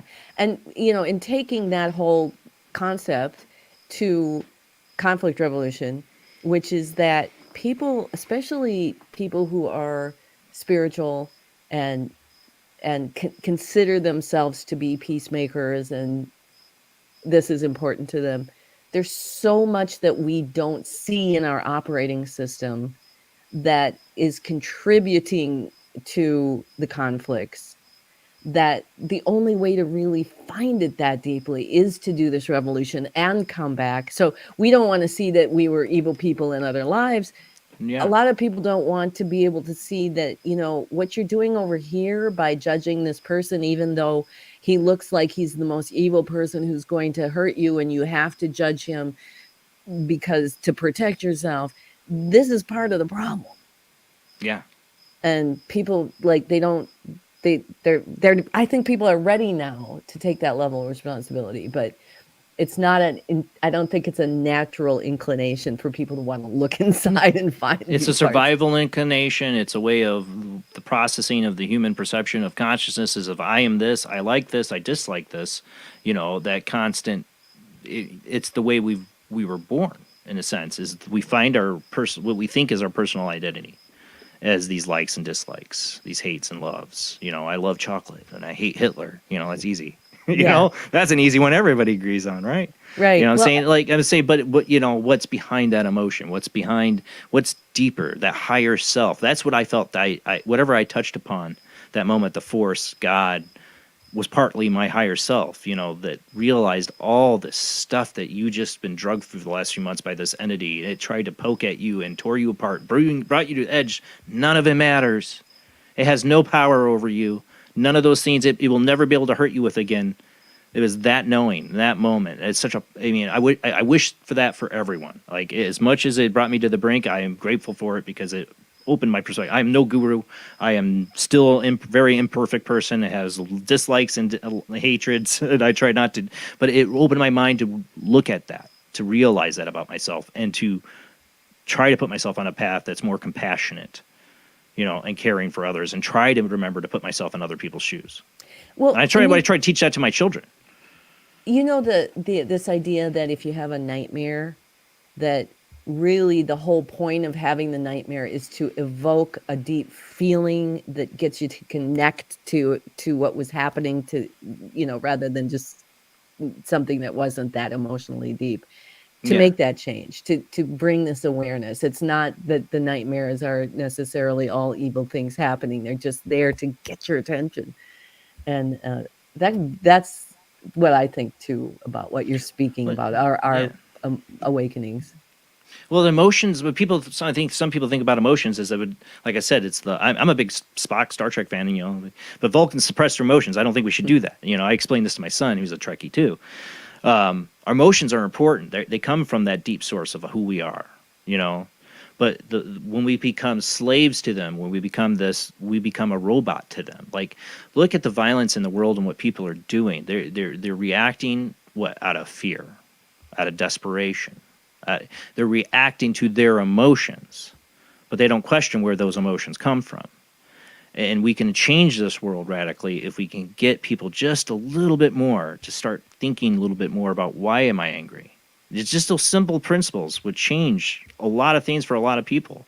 And that's why I feel we do need like a major spiritual movement in the world. like this conflict revolution. We need that. We need something to start redirecting our thoughts. We won't be manipulated. What people need to realize is how much we are controlled and enslaved to our emotions, and the powers that be know that and prey upon that every day in your media and your politicians. They're all preying. It doesn't matter what side you're on. They're preying upon your emotions for good or bad.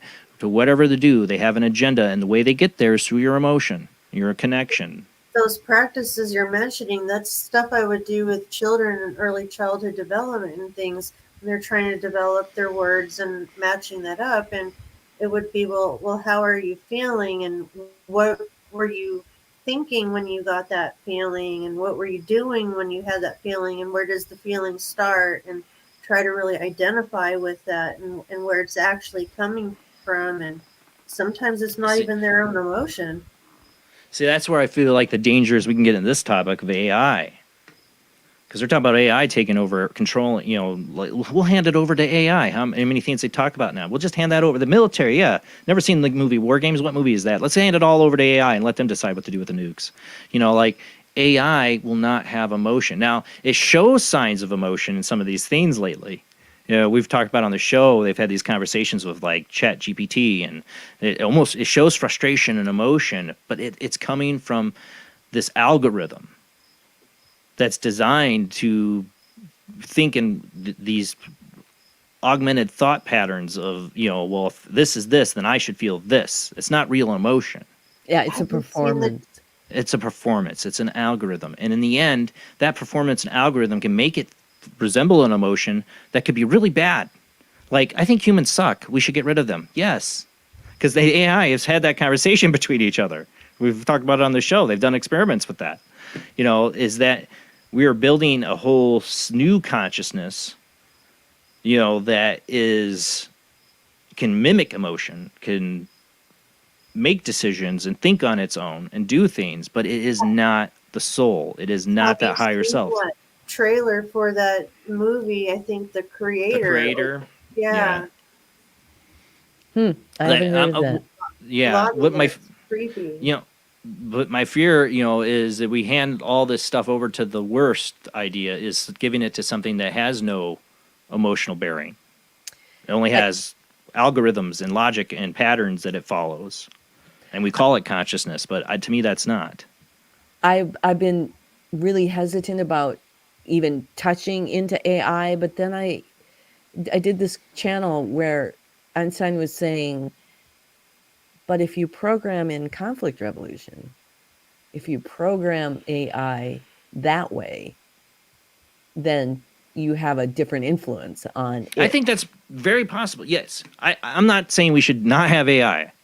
But we need the right coding, we need the right programming, and the right responsible measures to go along with it. Regulations on it, because it can have such benefits. We talked about in the show. They had one AI. They fed it horror movies. I'm saying, like, they fed it the worst. And they've done. They're experimenting with it. And it's like, what kind of I don't know how many times we have to make a sci-fi movie telling you AI can be psychopathic and kill everybody. Let's not try to create that. It's not a blueprint.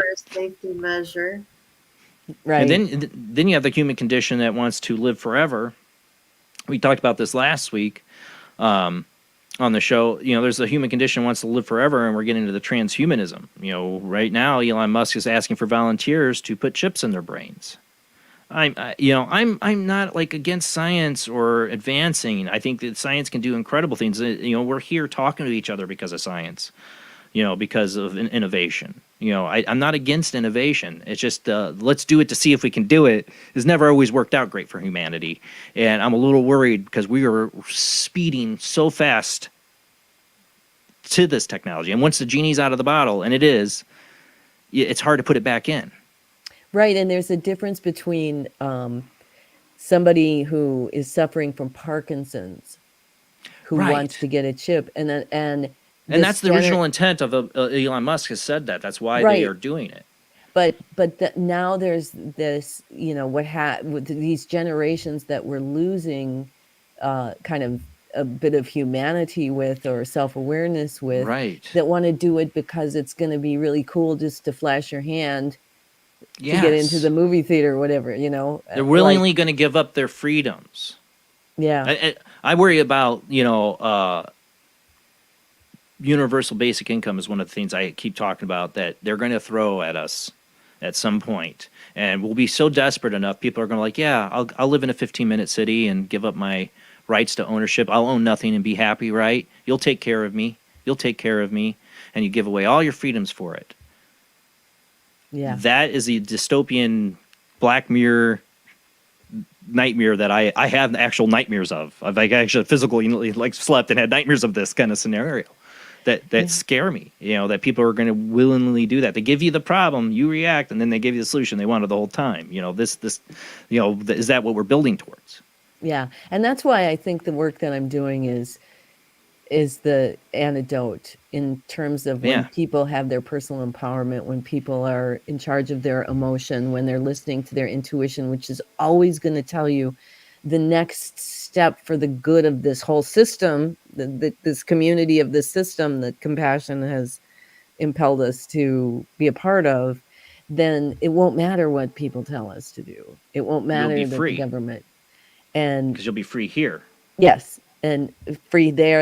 And the more emotion that we allow ourselves to feel and move through us without actually rationalizing it or assigning it and just using it like it's a fire hose, right? Here comes a bunch of anger. We're just going to breathe it and move it. Breathe it and move it. We're not going to analyze it. We're going to just accept it, love it. And it brings more intuition with it up that gravitational wave. So we're actually fortifying us with the voice of God within us to do that. And then when you get to the ego, that's where all that stuff needs to be resolved in that ego. Because it'll fight back against the intuition. It can say no to the voice of God, ego. Yeah. Yeah. I think that'll be one of the major changes in this world is people waking up more to their intuition. If you're trust the Force. I'm a Star Wars fan, obviously, but I believe in that. I believe there's a will and a power, and if you come from a place of compassion, you are in touch with that energy that's going to guide you the right way. Give you the right mindset to make the right decisions, to do the right things. But then you really do, though, have to also train the intellect, because according to our maps anyway, decisions are made in the energy of intellect. You don't make a decision emotionally. It influences what decision you make, but technically speaking, where that function takes place, which is that conflict of, being divine and being human. It's like, okay, now we make these free will decisions that say no to our intuition and the voice of God, and then we create conflict. Yeah. I mean, you can make total rational Spock-like logical decisions. Watch Spock in Star Trek. Sorry, Trekkie fan. Watch Spock. I was original in Star Trekkie Trek. fan. In the 60s, I mean, but but if anything, they fought back the logic of the Vulcan because the needs of the many outweigh the needs of the few, and then Kirk or the one.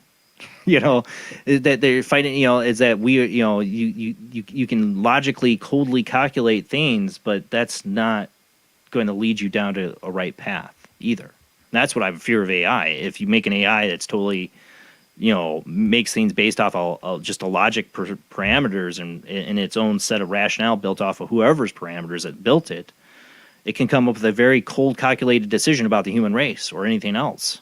We don't want to put we don't want to put it in the hands of this. That there is a purpose to our emotion. There isn't a purpose to that part of us that feels that. We're not meant to be cold, calculating, non-emotional beings. Well, and on a deeper scientific level, according to our models anyway, that it really is it's the part of the process of creation that is that primordial soup. Like at the level of emotion, there's a piece of the chair and a piece of the table and a piece of you, the whole creation of the world in that emotional part of us, that as it moves up the wave to evolve, then it becomes the second, it becomes sound, it becomes the intuition, and then it becomes the intellect, which is defining everything. And one of the greatest, I wouldn't say it's a trick, but it's a process of conflict resolution, is that we're so prone to think that if anger comes up and it attaches itself to an intellectual message of, well, they did this, or let's say your fear of AI, whatever, it comes up, and then there's this thought, oh, no, AI. So when we separate them out and we want to feel that fear, we learn how to consciously channel it's kind of counterintuitive to think that this feeling of fear can fuel the thought, whatever thought it is. It doesn't, if you have a thought that's an intention that I want AI to do only good for the world, the fear can fuel that thought as well as the negative thought.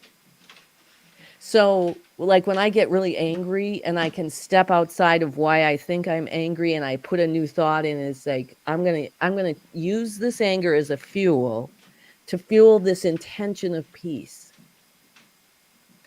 And it's, like I said, it's really counterintuitive, but it's true. Anger can motivate you to do the right thing too. Yeah. Injustice. Absolutely. Anger over injustices. Anger over how people are treating the world and the environment.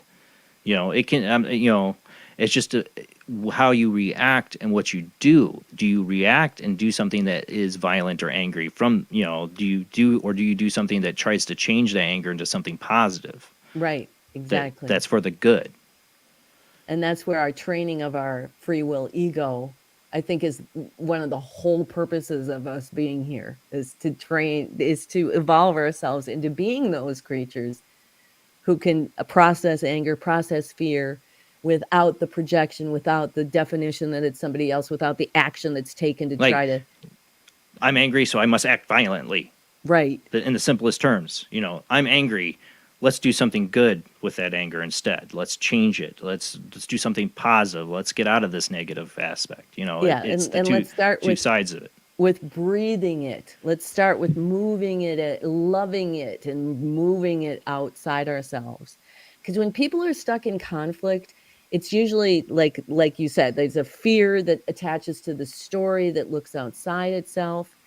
And when we pull that out apart and we deal with emotion in a present moment breath way, where we're, okay, wait a minute, I got to move some anger, it absolutely changes the thought processes too. When we release them from each other and move that anger with our breath. And suddenly it's not so married to that conflict that you're creating as you're looking outside yourself in the lens. Speaking of looking outside yourself, how much do you think too helps with this when people are able to have some of the abilities like you do with channeling, like to be able to channel even like the spirit or the higher self of somebody who you were opposed to, or somebody you're different to give you a different perspective, or even out of body experience in a sense, to take yourself out of the conflict and to see it from another angle. I think these things are really important people to delve into their spiritualism, into their consciousness, the idea that you to put yourself, even if it's not really, even if you're not leaving your body, just to consciously put yourself in that thought experiment of being that other person. Yeah, and that was one of the profundities of talking to Hitler. Was like, whoa, what? I was like, whoa. But in that process, and this was 1998, and the idea of channeling Hitler would have really been a stigma. 98 to 2023 is still the same stigma. Yeah, but it's not. It isn't anywhere near the stigma, since the idea of Hitler has re-emerged, and suddenly, Trump's a Hitler and Biden's a Hitler. Everybody's a Hitler. Yeah. Everybody's a Hitler. You're a Hitler. You're a Hitler. Yay! No, yeah. I am a Hitler. Yeah. But I'm a Hitler too. I have that potential. We all have the potential. We all have that potential. Yeah. From Jesus to Maybe he was an Hitler. artist. I mean, look at him. He was just an artist. He fought in World War I. He had his passions in his life, and somehow he got caught up in the Fall Society. And next thing you know, he's leading a whole movement in Germany, and things went fast for him. I would be interested in hearing Hitler's perspective after it all. I think you would. Yeah, it made some mistakes. I have to say, some people, there was a movie. Have you seen Jojo Rabbit? No. Have you seen Is it a Takiti movie? Wahidi? It's a movie. Okay. Takiti Wahidi is a comedian, director, and producer, and he did this movie Jojo Rabbit. And some people had qualms with his performance because he plays this little boy's imagination of Hitler, a Jewish boy trying to survive too, you know. But his ideal of what Hitler was, because he's growing up in Germany, and it's like a very comedic performance. But I was like, it reminded me of Chaplin, doing his comedic Hitler performance, trying to make a point in a sense, But at the same time, it's like he was a person, a human. He got that power. He made those decisions. He was also on heavy amounts of like amphetamines and drugs, and I'm saying like anybody could get to that point. Anybody can. He couldn't have done it alone. Right. That's what I mean. That's what I mean. It's like Yeah. he was just one person, but there was a whole movement. It could have been somebody else in his spot. Yeah, absolutely. And then, and not just a movement, but when you think about like the Ford Motor Company providing The money. the money, and IBM was involved in creating the database of the prisoners. I mean, there was so much of the world that supported Bear. underneath Human experimentations. So we're fighting. The United States is fighting them, but the corporations of the United States are supporting them. Funny. Sounds very familiar, Barbara. Very familiar. I wonder why. Because it's still happening.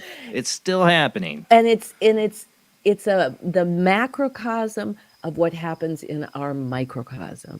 Is that it's exactly what conflict revolution addresses within the microcosm of our operating systems, and when we change it there, then the natural manifestation should begin to follow. Well, that's why I think.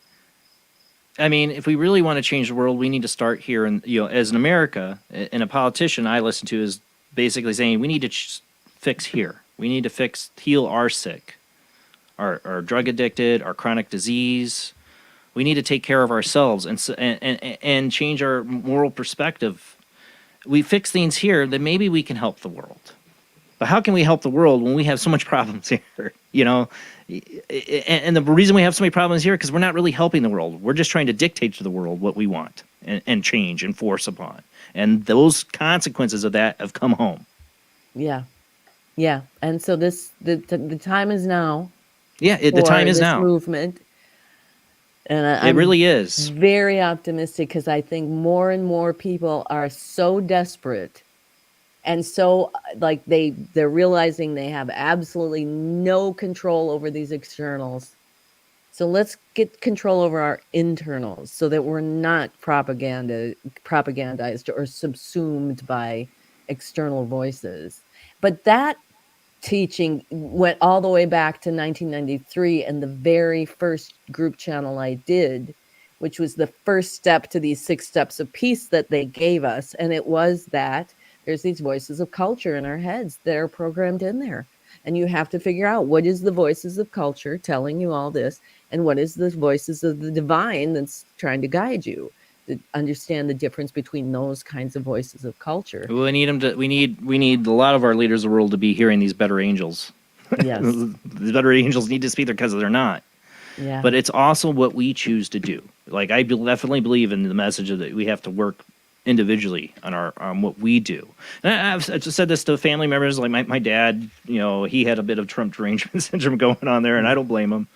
But I had to say to him at one point, I'm like, can I change any of that right now? Can I change who's president of the United States? Can I change who's been feeding off of us in Congress? Yeah, I can go vote, but I can't do that right now. But really, can I change the evil corporations or any of that? No, I can't. What I can do is raise my children the best way I can, feed and provide for them, and try to make my life better and the people around me's lives better as best I can. I control what I can control. Make the right choices and the actions, live morally as best I can. That's all I can do is each step. If I want peace, I have to take my personal steps towards it. The world can change, hopefully, from our own individual steps. But it doesn't happen unless we are doing that. Yeah. And for example, when you're talking about your dad, all these Trump people who hate Trump are so worried that it's the white supremacy, and he's spreading hate, and yet you don't see that you hate this man. You hate just the as much people. hate. Yeah, And that's what I try to get, people like, I'll say it. I'm not a fan of Trump, but I'm not a fan of Biden. He almost cost me my job, but I got to remind myself, even in front of my children, I don't want to say I hate the man. I don't want anything bad to happen to the man. And, you can't let either side, because either side is trying to get you to hate some figure. It's a trick. It's like, look at this hand, look what this hand, what's in this hand, what it's doing. Don't look at what this one's doing over here. Exactly. And then the other hand that's back here doing this is telling his people, don't look at this hand because that one. Look at this hand because this one's doing this, and we're really doing this over here. We got to stop falling for it. We got to wake up and start asking the questions. There's no savior. Even RFK is not a savior. It has to be a movement. It has to be a movement of people waking up, asking the questions, standing for their rights, and not, and living free and having a moral understanding together that we are part of something bigger, that we have to think about our children's future, that we have to have a moral ground that we can all agree on. Just simple golden rules is treat others as you wish to be treated. Come together is that if your neighbor is suffering, it is going to affect you. If there are homeless on the street, it is going to affect you. That we can do things to help better others, be generous, and try to build an actual community and come together on these things. Like, hey, we can have totally different religions, different opinions on this, different that, but in the sense, we live together. We're neighbors. We're all neighbors here. Yep. And we need each other. And if we're dealing with each other like that, then we can have conversations where we disagree. Where I can come in and say, you know what, I listened to that whole Trump speech and I didn't hear one hateful thing in there. Let's listen to it together and talk about it. That's what I want to do. The people are like, where is that? And even if people don't want to take the extremity of conflict resolution, because it is the ultimate self-scrutiny. There's no other more self-scrutinizing process than conflict resolution. Even if you don't want to go that deep, just to be able to start that, like you're saying, have that basic understanding that, wait a minute. Okay, so they voted for Trump or they voted for Biden, whichever. They're still my neighbors. We have to come together, understanding that urgency of coming together with the people in our lives and not becoming vessels for hate is such a huge beginning. What I've come to learn is I can understand why people on one side of the political aisle feel the way they do, and I can understand how the other side of the political aisle feels, because I can see the manipulation from both sides. Absolutely. So I can put myself in both their shoes, and I have compassion and feeling for both, and I just want them to wake up. Well, I think that's coming more and more. I think more and more people are coming into that position. Not enough quite yet, but we're, this is I think we're on the precipice of it. I really do, because I see it every day more and more from people. And also, all the time. You talked about Tucker. Tucker is somebody in the media who publicly underwent a transformation from being a liar, a propagandist, to he totally was. Yeah, and then seeing it and having this urgency that, oh gosh, I need to correct my karma here. So now I'm going to be super conscientious about what he's doing and how he's confronting people. That is so huge. And there's more and more of him, like with Rumble coming out with the free speech alternative and all these things rising up to counter that. That gives me a great deal of hope. It does me too. I don't agree with Tucker Carlson on everything, but I'm glad he's there and he is having these realizations and coming out and just speaking more honestly, Yeah. What are you going to say, Jamie? People need to get past, the whole ego of it. Just come clean. We're all in this together. And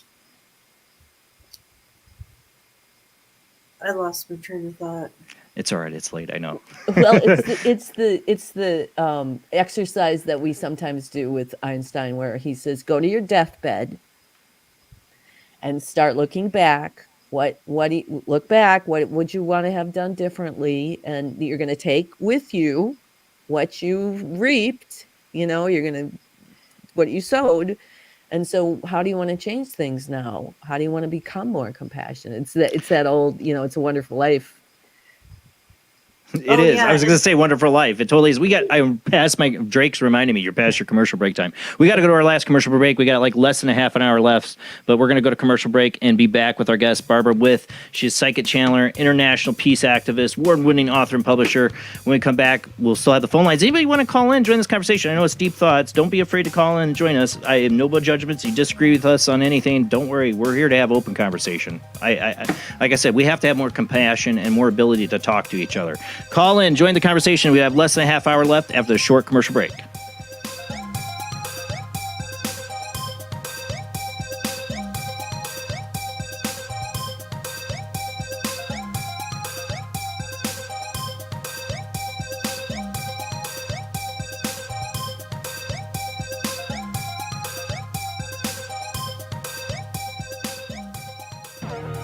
Intercepted transmission of unknown origin. Transmission? Out here? SOS. Human. Unknown. Alien. Certificate X. Exclusive engagement at the Odeon Leicester Square. Now. Any systematized transmission indicating a possible intelligent origin must be investigated. In space, no one can hear you scream.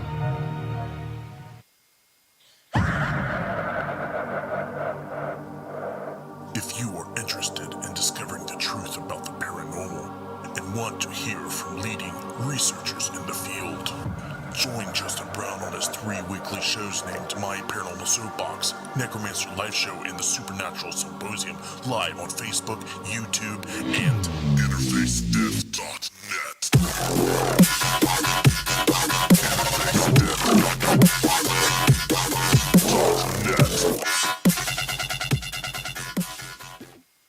This is an APAC studio presentation. Hi, I'm Barry, owner-operator of Barry's Barometer Barn.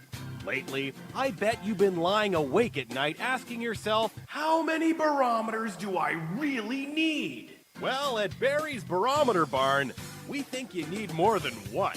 Otherwise, we're gonna go out of business. Remember, at Barry's Barometer Barn, we don't know the meaning of high-pressure sales.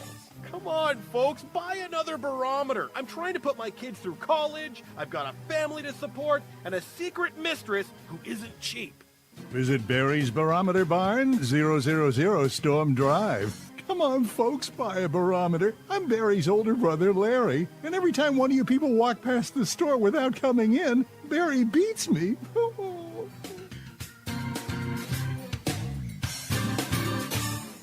This has been a presentation from Tim Morgan's APAC Studio. For more almost professional amateur comic studio content, visit the APAC YouTube channel. Search APAC 2002. That's APAC 2002 on YouTube. When Alex Gardner is asleep, he has an extraordinary gift. The government wants it, the scientists want it.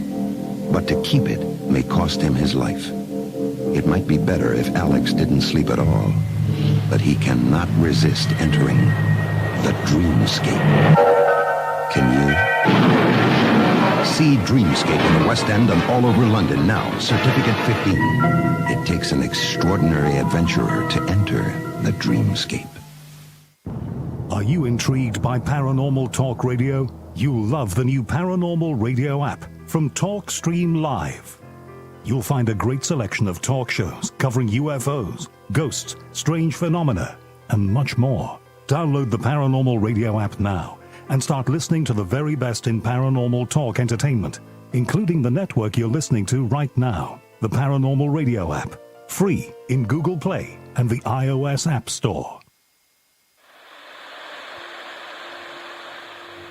Join us every Wednesday night at midnight Eastern Standard Time for Weird Wednesday, the live stream, with your hosts Jamie, the Living Dead Girl, and Rob, the Phantom, where we'll talk about all things paranormal, including zodiac, astrology, tarot card and oracle card readings, live ghost boxing and spirit communication, where we'll do voices from beyond the cold case files.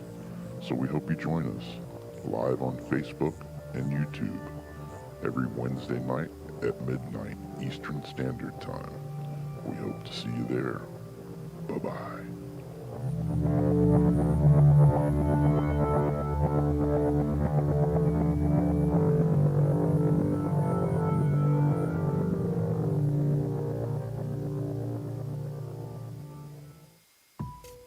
Since 1948, Fate magazine has brought you reports of the strange and unknown, all of them true. Fate Radio is carrying on that tradition, bringing you the unusual, macabre, strange, and bizarre. Join host Kat Hobson Sunday nights from 8 to 10 p.m. Eastern on WBHM Digital Broadcasting.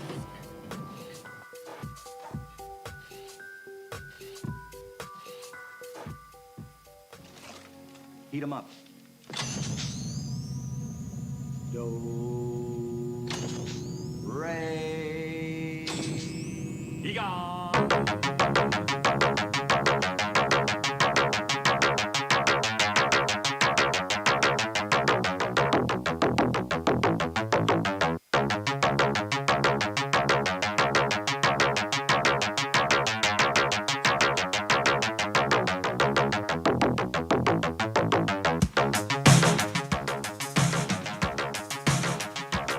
You're listening to Paranormal Soup, bringing you the weird every Sunday night. Call into the show and join the discussion.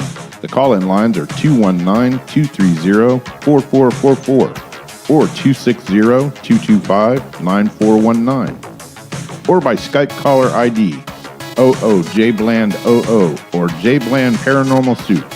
And now to your host, Jason Bland. Tonight's guest is Barbara With. She is a psychic channeler, international peace activist, award-winning author and publisher, and award-winning composer and performer.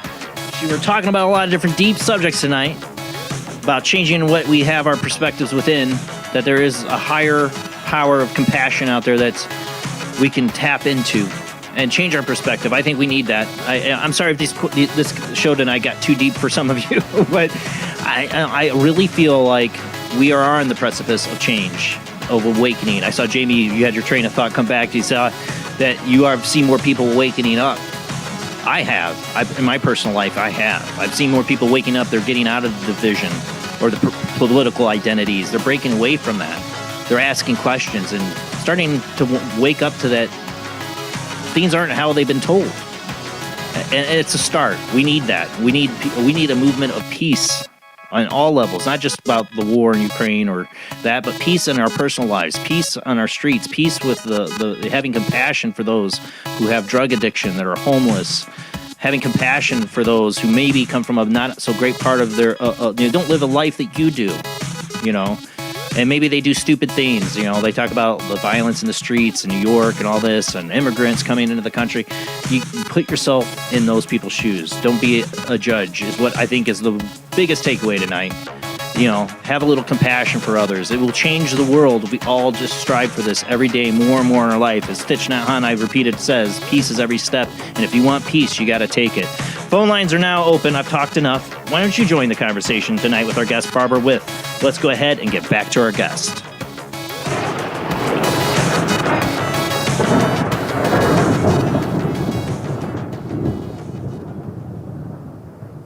Thank you for staying with us this less than a half hour left. I ran out of time. A little bit. It's getting so deep, I lost track of the commercial break totally with you. But that's why I love having you on, Barbara. We get into these conversations. It's like, yeah, we talk about paranormal, UFOs, ghosts, Bigfoot, but there's something about the consciousness and who we are and compassion that is its own paranormal, supernatural force. It's probably the biggest one of all that I love to get into with you and talk about this experience and the perception and the mind. The final battle is here. Right here. That's where it's being waged right now. It's not nuclear war or, bioweapons programs. Yeah, those things are possible threats and things happen, but the final battle, the place it happens, is right here in your mind. Yes, and I was listening to an interview with a physicist named Brian Greene. Oh, yeah, I got one of his books. Yes. Yeah, he does string theory. He was really big in string theory. And he was talking about how there's these theories now that, this series of simulation, right? Do we live in a simulation? Well, right, yeah. Yeah, we do. But that he was talking about how all of reality, the theory that all of reality exists as a projection on the inside curvature of a black hole. Right. So that was what Einstein told me back in 2005 when I was writing Imagining Einstein. But I was like, wait a minute, you're telling me that the origins of the source of everything is a black hole that's inside the center of the earth? Well, now here's this conversation coming up with, black holes are not just big monstrous things, out there eating galaxies, that you can have a black hole can be made from any number of things. And I think the point is what Jamie was going to say is that more and more people have the capacity to understand complex systems, but also have the capacity to understand what you're saying about compassion. It's just a truth that's coming out as we get so fearful of what's going to happen around us. It's almost a doorway for compassion to enter and influence. I mean, that's the point between all this tumultuous events of the last 3, 4, 5, 6 years, is that we are going through this spiritual growth. That we are awakening. And this is the fight. There's always going to be a reaction to it. And when COVID came about, there was a lot of astrologers who said, "Oh hell, we've been waiting for this particular year." And I had a couple on. Yeah, we didn't know how it was going to, but we knew there was going to be this incredible. And before we knew that it was COVID and what it was going to bring with all these things we've been talking about, it just appeared to be this point astrologically where the awakening was happening. So here we get to live through it and get to be a part of it. I mean, I think it's really exciting for how crazy it is. It really validated so much. It's opened people's eyes to issues that, people have been trying to get people to wake up to for decades. When you think about corporate capture of our agencies, when you get into the health implications of what happened, how many decisions were made based on profit and the motive of money, and yet at the cost of people's health. What was striking to me was that now I'm a water protector. Okay, so living in Lake Superior, I live on an island in Lake Superior. Michigan here. And what struck me was that all of these people who understood the corporate capture of our governments to allow this pipeline company to come through and ruin our water, they totally got corporate capture, except when it came to COVID. It's like the idea that our public health had been corporately captured was just whoosh. It was like, yeah. Ooh, okay. So yeah. But people are waking up now. I see people a year or two ago who were not awake to that and totally call me conspiracy theorists are now a little more willing to accept the idea. Absolutely. Because they can see it. It's so plain to see. Once your eyes just open up just a teeny bit, you can see it in every commercial for every TV program you watch when it's sponsored by Pfizer or Moderna or some drug ad, that, maybe they have a motive incentive to not tell me the real truth about things. So rather than this being such a terrible time, it is terrible.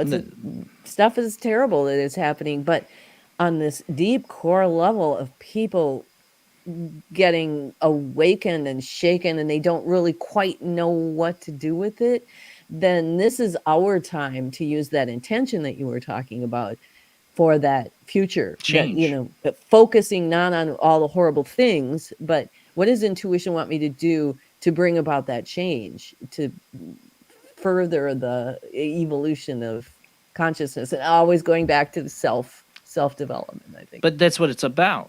We could try to change things, but if we're still making aggressive and angry decisions and bad decisions because of our emotions, not saying be in control, but not understanding why we make the decisions we make, and we're going to be controlled and manipulated with them, and we're not going to get to that point. Yeah. So that's why I have a lot of hope, because as much as it's tough and it's hard, I find when I introduce these ideas and bring the workshop and bring the channeling, and people start to go, because the truth is the truth. The truth is going to be the truth, and it's going to have the power of the truth that's beyond the thinking, that's beyond the reasoning, that hits you in your body. And that's when really true transformation can take place, I think. I mean, I can see it now, and just in the sense of back in 2001 when 9/11 happened. I'm one of the very few people I know that was trying to, everybody had this patriotic, let's go get them, and I was one of those people like, it's all been prearranged, and that's what they want from you. They want you to be that. They want you to be angry. Let's go get Saddam. Let's go get Osama bin Laden. Let's go to war. Yeah. And I was trying to tell everybody around me, like, this is the whole point of it. That's why it's all planned, because they want that reaction from you. Just don't give it to them. I remember being a few days after the 9/11 attacks, being at work, and one of my managers literally spitting evil looks at these Islamic couple and their children that came into the store, and just like, how dare they come in? I'm like, stop it! I'm like, get a hold of yourself! I'm like, they are people out to shop. They did nothing to you. Did they bomb those? No, nothing. This is exactly the reaction that that the establishment at B wants, so they can go fund another damn war. And I knew, that's why I predicted 9/11 before it happened. It wasn't psychic. My wife knew. I told my cousin, Phil, he knew. He called me at work the day it happened, like, oh my God, what's going to happen next? You knew, you called this out. And I'm like, this wasn't psychic. I don't know what's going to happen next, except that we're going to go to war in a number of Middle East countries. That's what's going to happen next. Because again, problem, reaction, solution. So back then, everybody's patriotic. It's hard to get this through to people, Now, I see more people questioning than I did, like the patriotic thing ain't working, or even like they try to you can use compassion again, try to play upon people's compassion in a bad way, to do bad things. I think that's what they're doing in Ukraine. I feel compassionate for the poor people of Ukraine. Horrible what they're going through. But it doesn't mean it justifies any of the actions we're taking.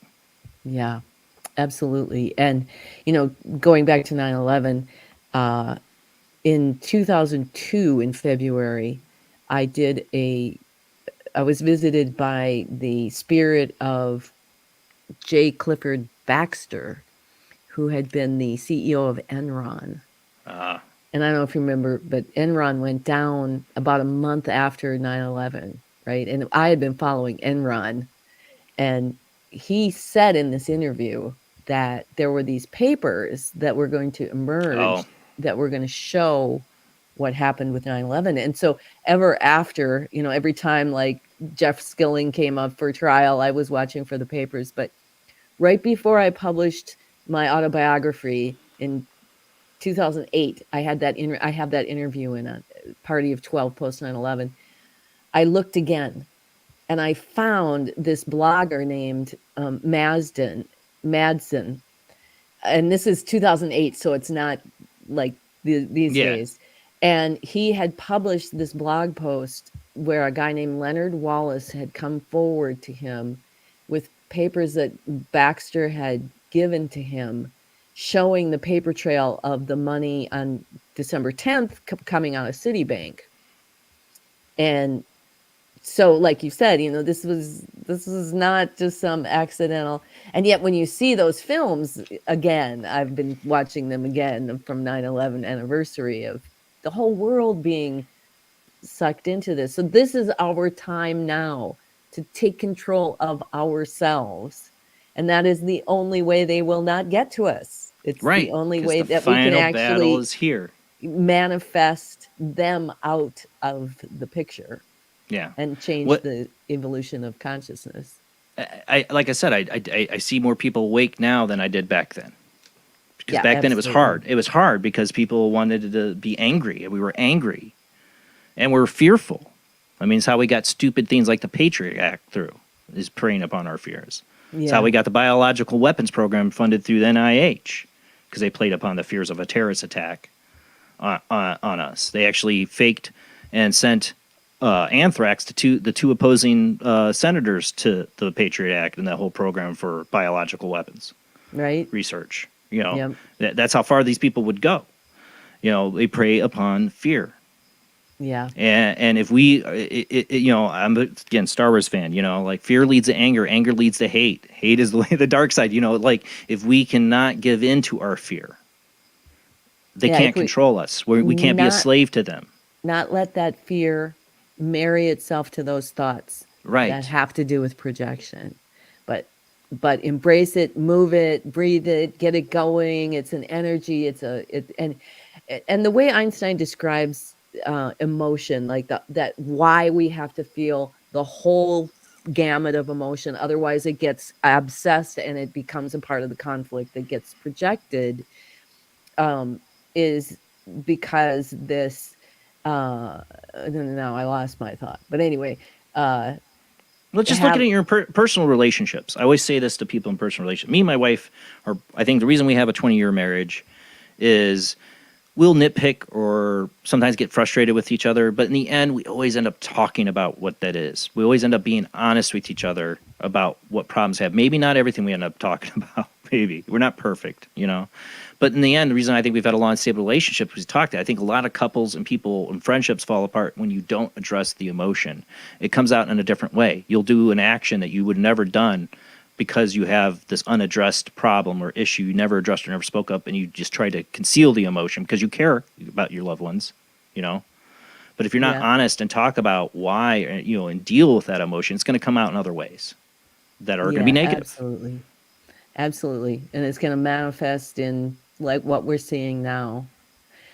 So again, I'm so excited about this time. And let's say back in 1999, when I started teaching conflict resolution, I would say probably about 30% of the people in the workshop would have their aha moment where they had their soundbite and they revolved it back and they saw immediately, oh my God, I'm not respecting myself. And then another, 30% wouldn't quite get their aha moment, but they thought it was really interesting. And then the rest of them were sort of like, oh, I don't know. This is too much work. No.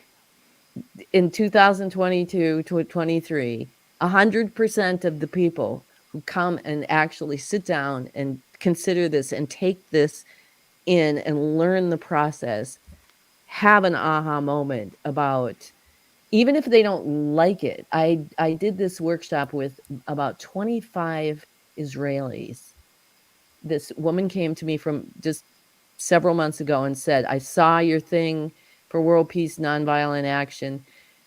Please help me because we don't know what to do here in Israel anymore. We're all in the streets every day. Israel has had a ton of demonstrations. And so she brought 25 people. And there was one woman who was doing the process. And she was, in the beginning, she was saying, well, you don't know what it's like we're going to end up like Lebanon, and where you are, you don't have war right at your doorstep. And at least you have Biden. And I thought to myself, I don't need to know what political side of the aisle you're on. But if anybody, generally not her, are supporting the what you're doing to Palestine, and you're going to take this revolution, and you're projecting, onto Palestine and rationalizing all that, the genocide and the oppression that they're doing, and you revolve that back and you see that you're the oppressor, that aha moment is not a pretty picture. It's not often a pretty picture when you're trying to resolve your karma, like your bad karma. Yeah. So there's that same kind of emotional dynamic that happens to people when they realize that they've been propagandized. I think when it comes to Israel, there's a lot of Israelites that do realize that. There's parts of their society and system that have been trying to set up letting Palestinians be in part of the government and try to change it, but they're at the same time forced with a right-wing system that wants to just put the Palestinians in they're the enemy box. Just like the Palestinians are teaching their children that the Israelis are the oppressors and they're the enemy and anything's justified. Both sides are doing this, and both sides have to change their perspective. The Israeli has to stop being the oppressor. They have to start, giving peace a chance. That's the thing. But at the same time, they got military contractors that want their deal. There's a reason this is an ongoing fight for so long. There's forces that are suppressing those people that are trying to speak of peace in Israel. Right. So if we can touch, that was 25 people at a time, one person at a time, but 25 people at a time. having this revolutionary perspective. At least they were willing, right? They might still have the us versus them, but they came because they were willing and were able to shift their perspective on some level. 100% of people have a shift of some kind, whether it means that shift is happening in Israel. There are, I think, more and more people in Israel that have had it. They see it. They see what their military industrial complex society system has been set up in their country, for this endless conflict. And it makes sense that those who are oppressed become the oppressors. I think the situation that distinctly stands out where that doesn't happen is I live in 1854 treaty territory with the Anishinaabe, and they are a culture that has maintained non-oppressive attitudes about those who oppress them. And at their root, they have that spiritual, we are all one and we are taking care of each other. Because it makes them free. Yeah. You're ultimately free when you're not enslaved by that, because the Palestinians are enslaved by their own anger and hatred just as much as the Israelis are. And they're enslaved by, both of them are enslaved by their fear. They can't make the right choices for moral and better life for each other as a community together, because they both give in to those fears. They give in to that hate. Yeah. And there's people that are waking up to that on both sides, I think. Absolutely. It's just more. If more Palestinians and more Israelis wake up to how both their leaders have betrayed them, and I mean it, betrayed them. They've chosen their deaths, their brothers and mothers and sisters and fathers and their lives. They put on the line. Both sides have done this to keep an ongoing conflict, to keep the status quo, because they have to keep their power. More people realize that they won't have power anymore. Exactly. And that's the mission I'm on, my world tour. Where are you going to go? Where's your world tour going to go? What are you doing? I'm starting on I've already started, but on October 15th I have a Duluth, Minnesota. I'll be presenting the unified field theories and conflict revolution, and then on November 1st I'm in Minneapolis, the Day of the Dead. We're going to do the Night of the Dead and do some channeling. And November 10th and 11th, I'm in Austin, Texas. I was on a podcast with a woman down there, and she's like, come on down. So I'll be down there. And then on the 19th, I think, of November, I'm in Decatur, Alabama. And then on December 10th, I fly out to Oslo. I'm going to spend a couple of months in Europe, and I've already been invited to Romania and Denmark, over to the UK, and this is just the beginning, and especially Romania, where I used to do a lot of work, but they're right on the border of Ukraine. So yeah, but I'll be interested to hear your perspective on all that after you go there, because I mean, I think the people in Poland and I mean, you see it. People are starting to get enough. In Europe, even they're really getting enough of it. Like, they're speaking out against the whole thing. It's not like they're siding with Russia, but they're also saying, why aren't we trying to do something to actually come to a resolution? Yeah, you're seeing more and more people just getting sick of it. And that's the conversation I hope to have, because here when we generate conversation, when we generate ideas and thinking and share them, then they get into the consciousness. So already they're there. So I hope to continue to make that conversation, and also to teach and train this, because again, getting back to my mission is that when we change it in here, especially if we do it on this really intense level, we naturally manifest outcomes for the good of the whole in the lens. And I'm just so excited about it. I think that's awesome. And, we need a world peace tour. We do, Yes. But it, like I said, it's not just the war in Ukraine. It's peace in the streets. It's peace in your home. It's peace in your work. It's peace in your life. We need to. This conflict revolution needs to happen, because we need to change ourselves spiritually as a community of the world. Yes. We need to. I feel like that awakening is happening. I see more people awakening to it. One act of kindness to a stranger, little things people can do, the pay it forward movement, these kind of little things, the compassion and love, That's what we need. I miss the days of, I wasn't around for it. I wasn't born yet, but I want to see that, like, that hippie peace love movement that they had in the 60s. We need that again. We need, not there was some issues with the peace love movement at the time, some, hindsight, whatever, but we need that feeling to come together. Let's stop war. Let's come together. A civil rights movement that we had at the time. We need that. We're on the precipice of that change again. I feel like it's going to have to be a conscious movement, a populist movement, not by one person. Everybody's starting to come together saying, we're done. Yeah. We want change. We want real change. We don't want to live our lives like this anymore. We don't want the world to live this way anymore. Well, and I'm telling you, since doing this work since 1999, is that never before has it ever been this way, where people, not only do they understand these deeper concepts that we've been talking about very easily, but they are ready, willing, and able for this to happen and to be a part of that. And it gives them, that propaganda and that mass formation where you get an identity by hating somebody together. It replaces that with that truth of what you were referring to when you had your, you had the demon or whatever, and then calling out and God coming and showing you the truth, allowed that external demonic energy to dissolve in the literally face what of happened. the truth. Yeah. So it had no power over me anymore because it was using all these things against me and my internal self against me. And that moment of clarity, that moment of compassion and love and no fear, freed me. Yeah. And that's what we're doing. That's what we're going to do on this world tour. I'm really excited about it.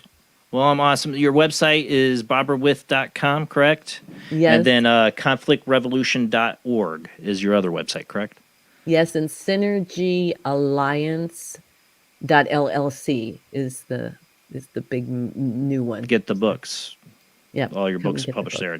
Definitely interested in that. Thank you so much, Barbara. You're excellent to be on. I love to have you back on after your world tour and talk about your experiences in Europe, especially. Absolutely. I'd love to hear reach about out. it. Yeah. Yeah. Because it's great to hear.